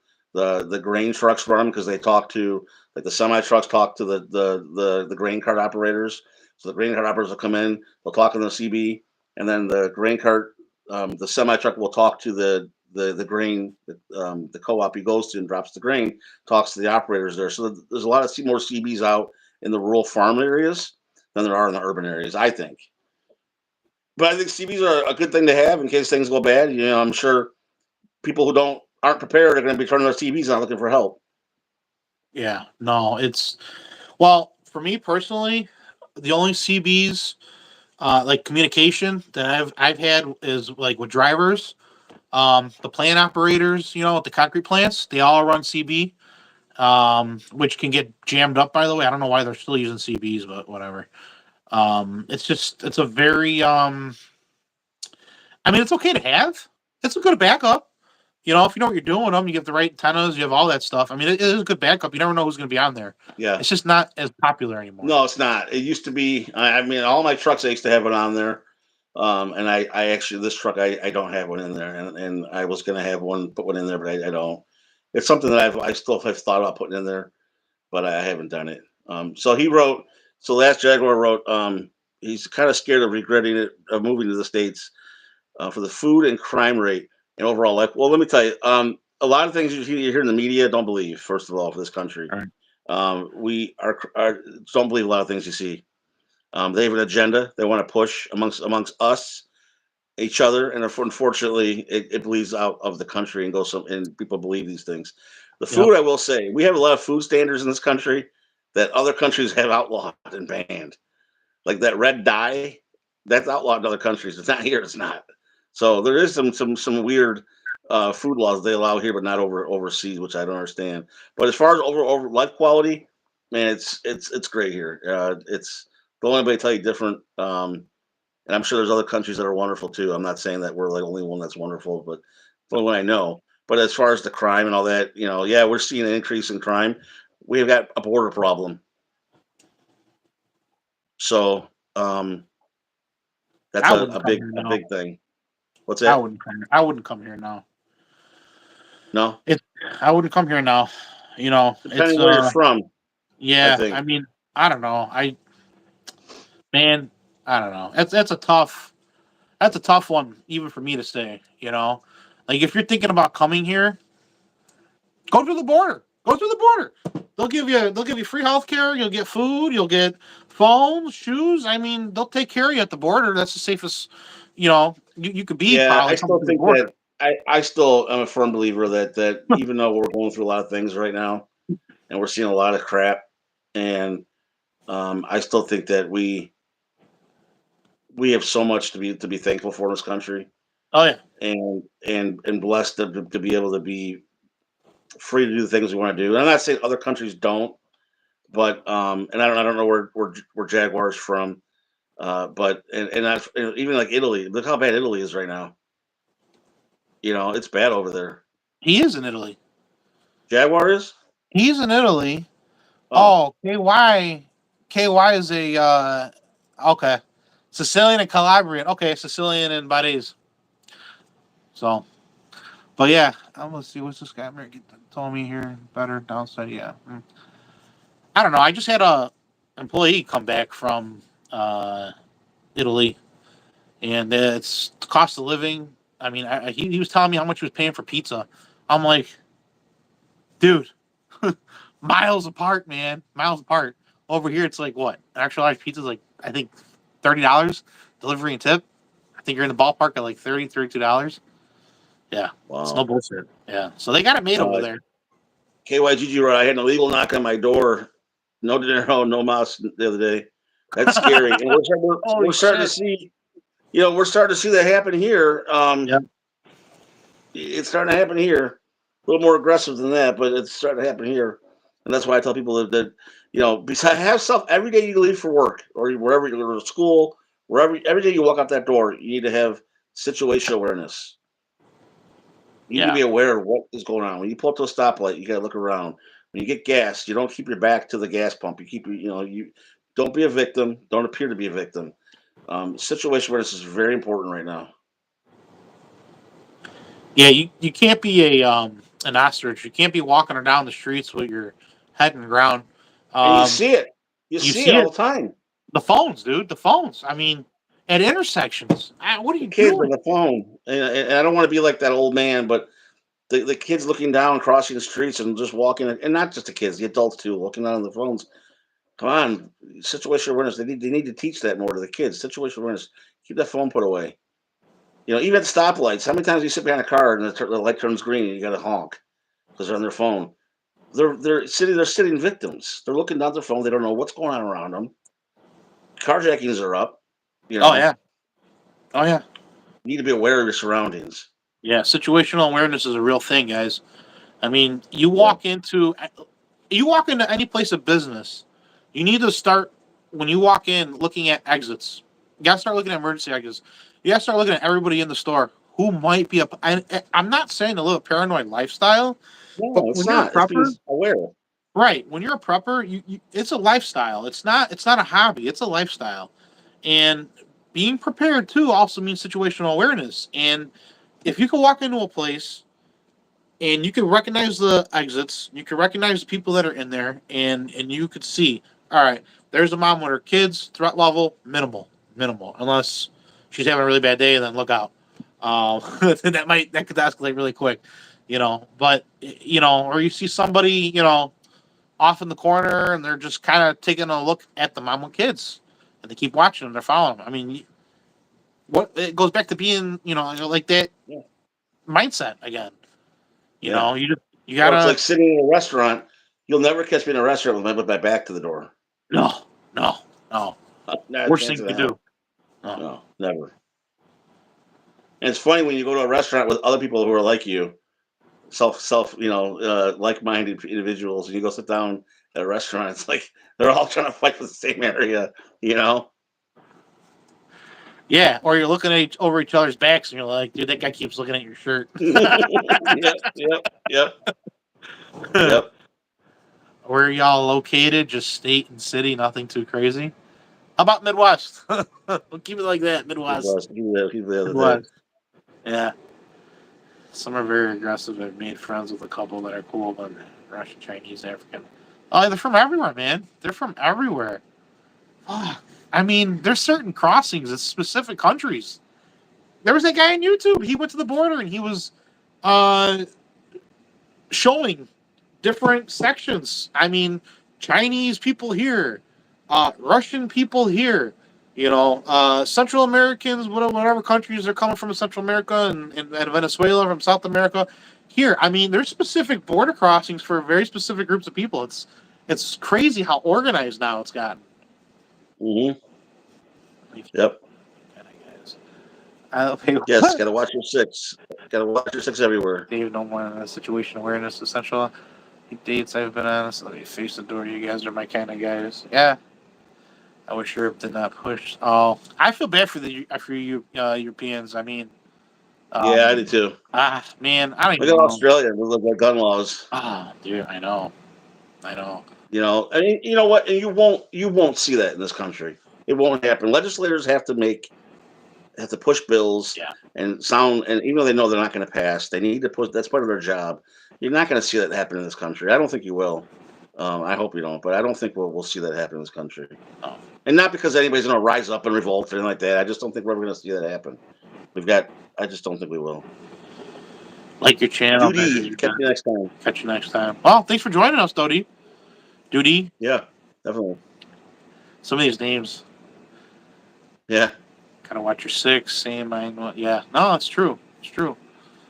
Yep. That's with. Hey, it's like your battle buddy might not be your neighbor. It could be your spouse. If you have to rely on your spouse or your kids. Well, my battle buddy is definitely right off the bat. My battle buddy is my spouse. Yeah. I'm always making sure she knows this, or sometimes I annoy her. I think because I'm like, hey, you make sure you do this, or make sure I know, but she knows. Yeah. Definitely. So he wrote. Thomas wrote. The last Jaguar wrote. I was thinking Montana, North Dakota, or Wyoming. All three good choices. Yep, I agree. Montana. Woo! I see a lot of grizzly bears. Yeah. And meth addicts. And terrible weather in the wintertime. But other than that, it's great. Yeah. It's up to 28 states. Yeah, I don't. I know they have a lot of the laws in Europe for firearms are kind of crazy. Like you need to be have a special permit from the local constable, or it has to be a reason why you have to prove why you want one, something like that. Yeah. And they would, I don't know the whole situation, but basically you need to be like a rabbit hunter, and that's about it. If a country doesn't want you to have firearms, it's because they want you disarmed so they can have their way with you when the time is right. Let's call it what it is. That's the truth. True. Look at the world now. It's on fire. The world is literally on fire right now. And these countries that have banned firearms altogether, they shot themselves in the foot. Literally shot themselves in the foot. Yeah. I mean, you're leaving your people. Yeah. You have billions or millions, whatever the population is, right, in a country. But your army is only so big, and then you have your local authorities, your police forces. They cannot get to everybody. So what are you going to tell the rest of those people that are, fighting for themselves and they're defenseless? Yep. You know what I mean? Yeah, we could use swords and daggers and all kinds of shit, but even that's outlawed in some countries. Yeah, it is actually. It is. I was just seeing something that came from the UK about them wanting to enforce new laws, increase the laws of crossbows. Illinois, I think, was one of them. Something about crossbows. No, it was. I posted something to you. Okay. It was the UK. Oh, okay. And I was like, I can't believe that. I was like, what? Yeah.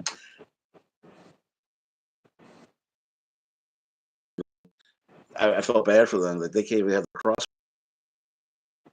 They know they're regulated at a certain age, or they have to reason why they have to have one. But I mean, just to go hunting with, crossbows are where it's at, man. Yep. I think New Jersey was one. Was it Jersey? New Jersey or New York? Something with the crossbows. I think recently. Yeah, I don't know. Somebody, KYGG wrote, even a 3-inch knife is illegal here.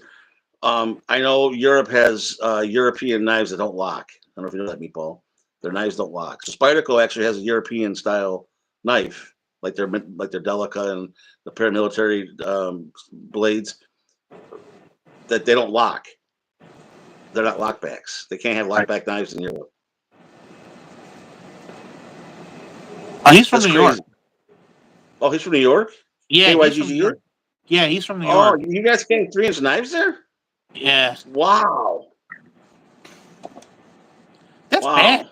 Damn, dude, you couldn't even have a utility. You couldn't even have this guy. Yeah. Wow. Are they now? Let me ask this: are they actually enforcing that kind of thing, or are they using it whereas if you commit a crime and you get, you happen to have that with you? I mean, are they actually enforcing that? I guess the only way they can enforce it is if they find it on you, and then if you committed a crime. Right. Man, that's terrible. Yeah, See, I can't imagine not having a lock on a knife. But I know Europe, they don't allow it. Are you On it and a razor serious? blade from work. Wow. Now I know like batons are considered, if you don't have a reason to carry a baton, like an asp, let's say. If you don't have a reason to carry one, it's considered a concealed deadly weapon. They play over the And chart. but it goes back to even if you have to just pepper spray. Pepper spray should really honestly be your first go-to, I think. If you're able to spray somebody and get away, break free from the situation, spray them if you can. Carry some good, and don't just get some cheap stuff that you find on Amazon. Get some good quality OC that's law enforcement used, military grade used, and you should probably learn how it feels because in a court of law, if you, I hate to say it, if you're gonna no matter what you do to protect yourself, you're gonna get hauled into court. That's usually how it is. Yeah. If you spray somebody and that person gets a good lawyer and they take it to court, okay, and it's justifiable why you do this. Now, I'm not a lawyer, I'm not giving advice, just giving my opinion. It would be better for you if you were able to say, he just went and sprayed my client and sprayed them and didn't, and it really hurt my client. My client was hurt for days. And if you have been on the other side before, you've been sprayed, you know, they could say, hey, I know how it felt. You weren't down for days. That's not true. I've been sprayed. I've been through the classes. I've been, OC. It's OC, yeah. But Sucks. It fucking sucks. Yeah. But if you want, I can come over and spray you, and you can say you've been sprayed. I'm happy to do it. But generally speaking, you're going to be much better situation in court if you spray somebody over pulling the trigger. Pulling the trigger is the last thing you ever want to do. I don't even want to think about it. You know what I mean? I mean, obviously think about it because you have to be prepared, and it should be running in your head. The scenario should be running in your head, and you should be trained with your PU.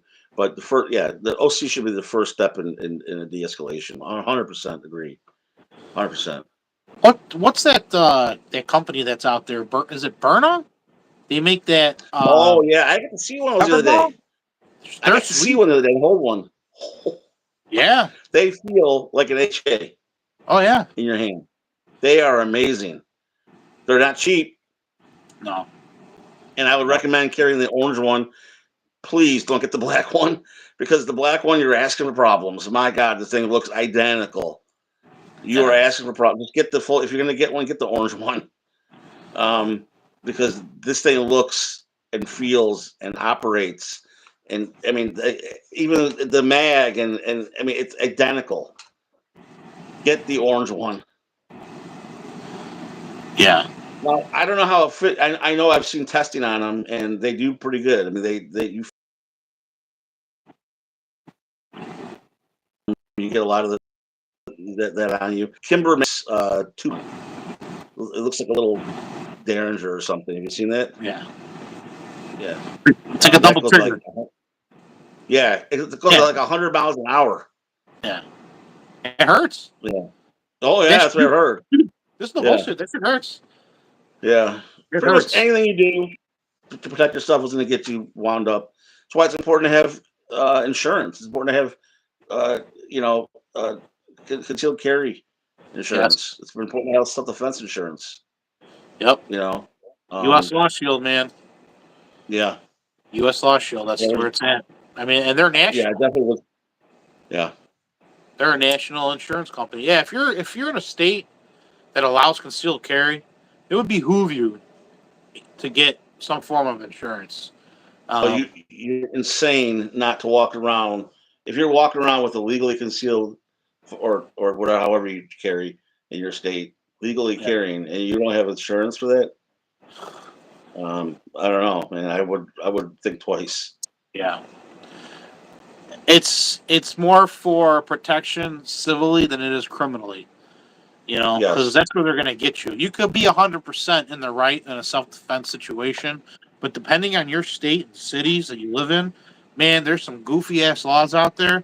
They're going to get you on the civil stuff. Um, it's just how, and that's where the money made. That's where they make the money. Is the civil side. right, You know, right. I And anything you do, they're gonna pull your past out. They're gonna pull everything they yep. can.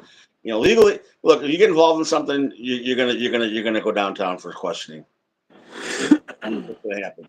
Be prepared for it. Yep. Have that scripted ready to go. You know, always call 911 right away, and have that open line so that dispatcher can have everything that's going on.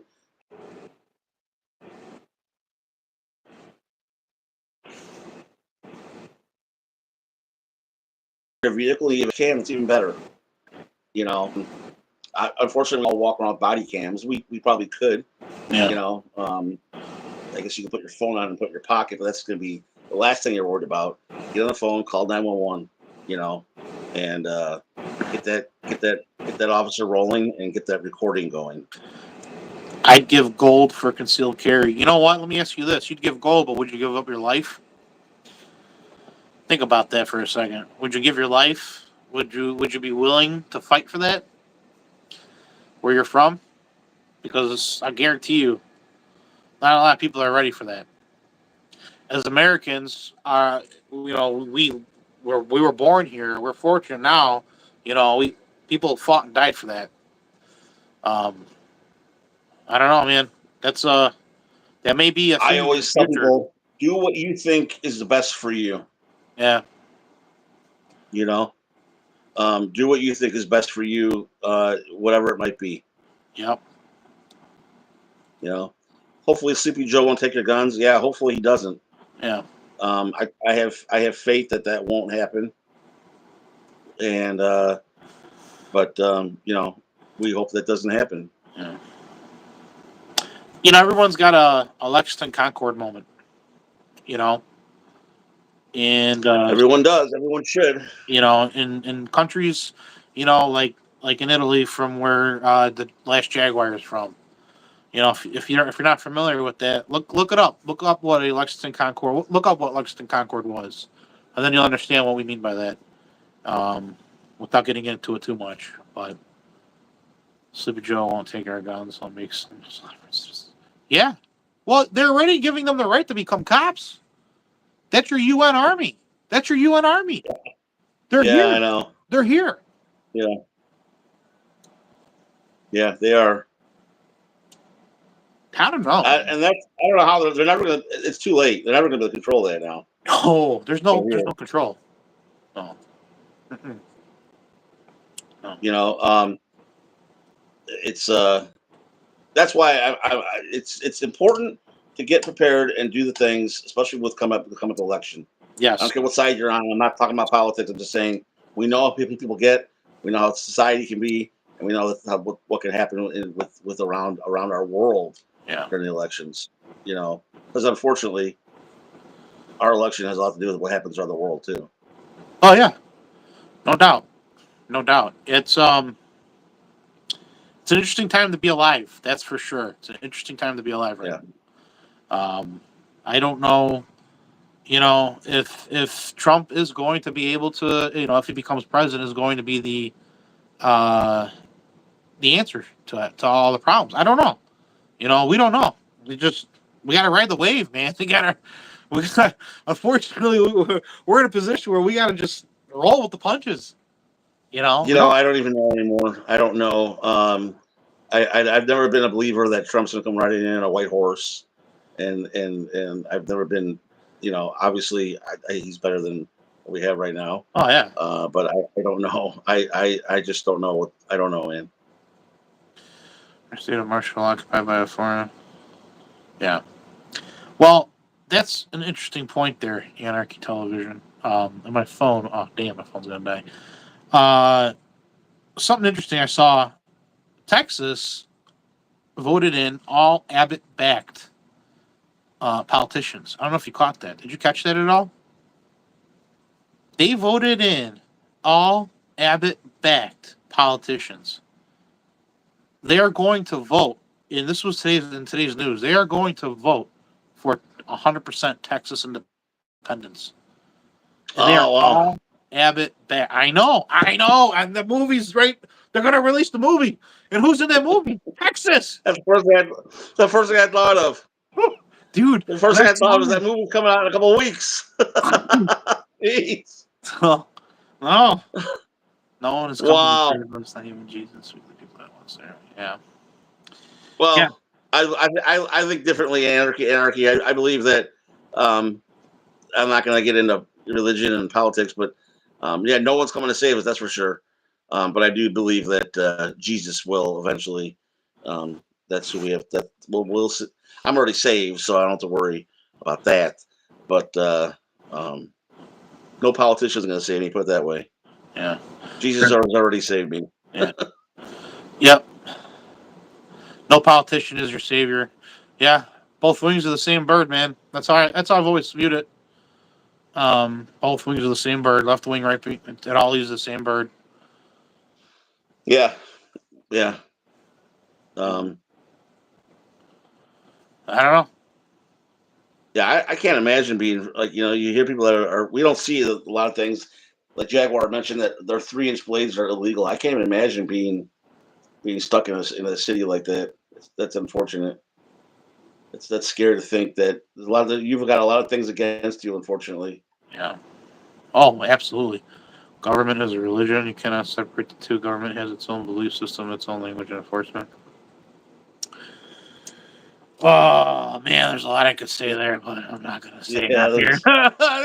that's It's like they're like, you that's fed, that's bro? that's, Are you that's, a fed? Come that's on. veering off to a whole that's veering off to a whole different thing. Oh yeah, oh yeah. That's a whole different. No, no, no, no.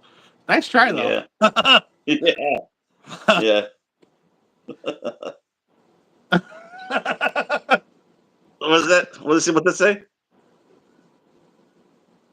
Oh, that's good. Yeah, Oh yeah, I love that's that. By the good. way, that's my favorite mug. I love that mug. That's good. You Well, know, we definitely had you definitely had a lot of good people views that came in here today. It was up to like 200 something at one time. I saw that. I saw that. Up to 200 Yeah, people. That was impressive. it was more than that, but it was just under like three.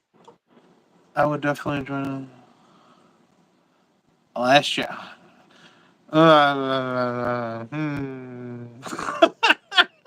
I would say I definitely moved to the U.S. I would definitely join them a militia. I think it's super cool. Um,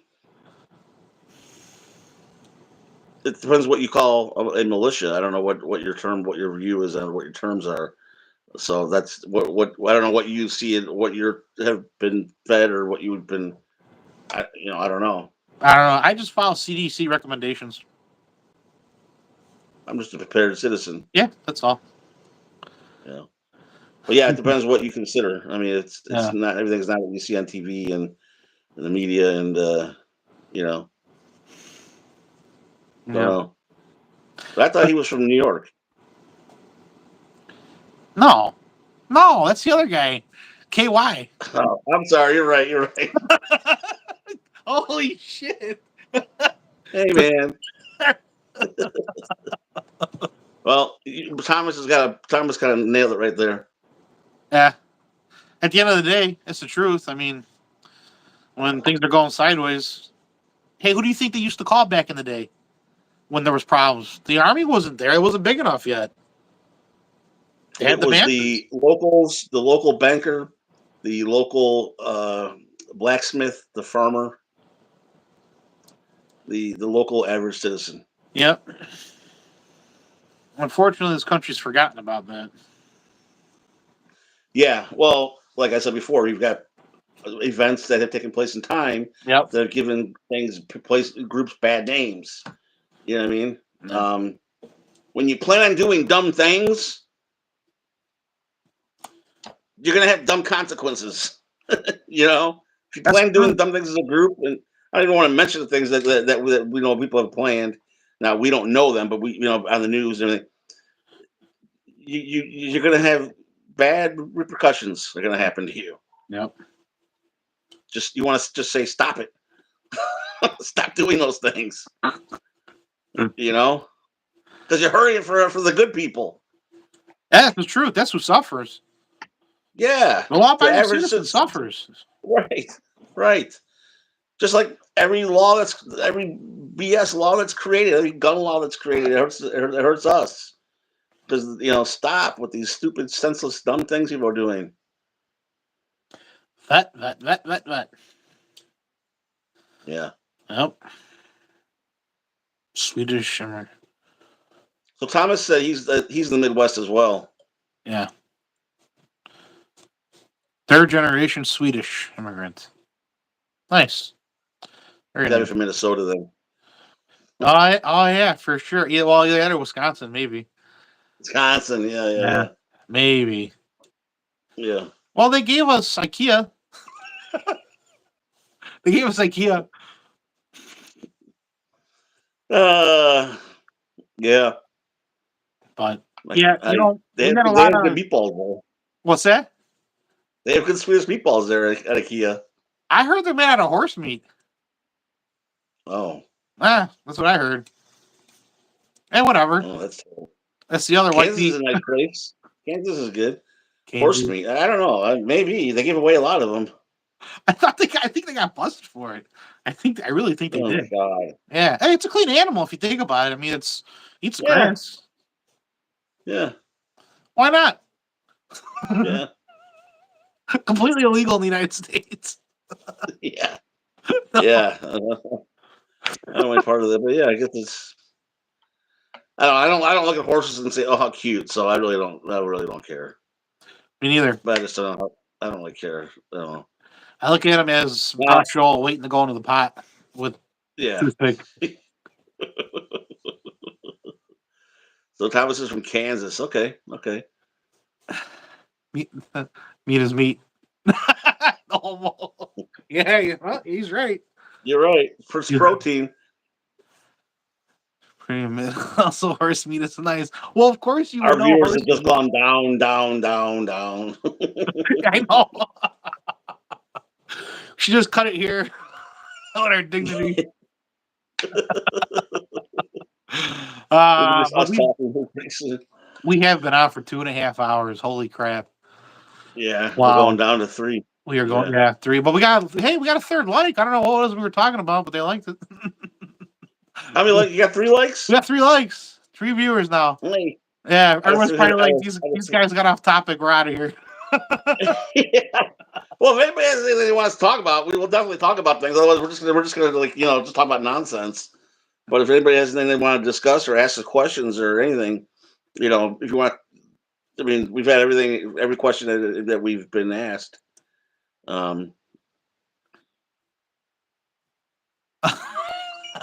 Hey, what horse?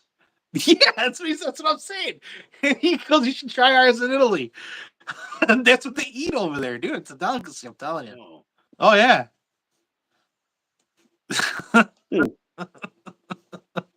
Who knew? Who knew? I'll tell you what. I appreciate you coming out here with me tonight. Yeah, man.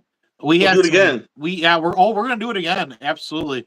So tonight, just to recap it, the prepared citizen, everything from the do's and don'ts, what to have on hand. If there's things that you want us, the audience wants us to touch on next time, we could do that. But we'll have to come up with another solid talking point. And we'll keep it simple, stupid. Keep it simple, stupid. Exactly. Keep it simple. All right, brother. It was good talking to you. You too, man. You too. Thanks for everybody joining us. Have a good night. All right, take care, guys. How do you exit this thing? There we go.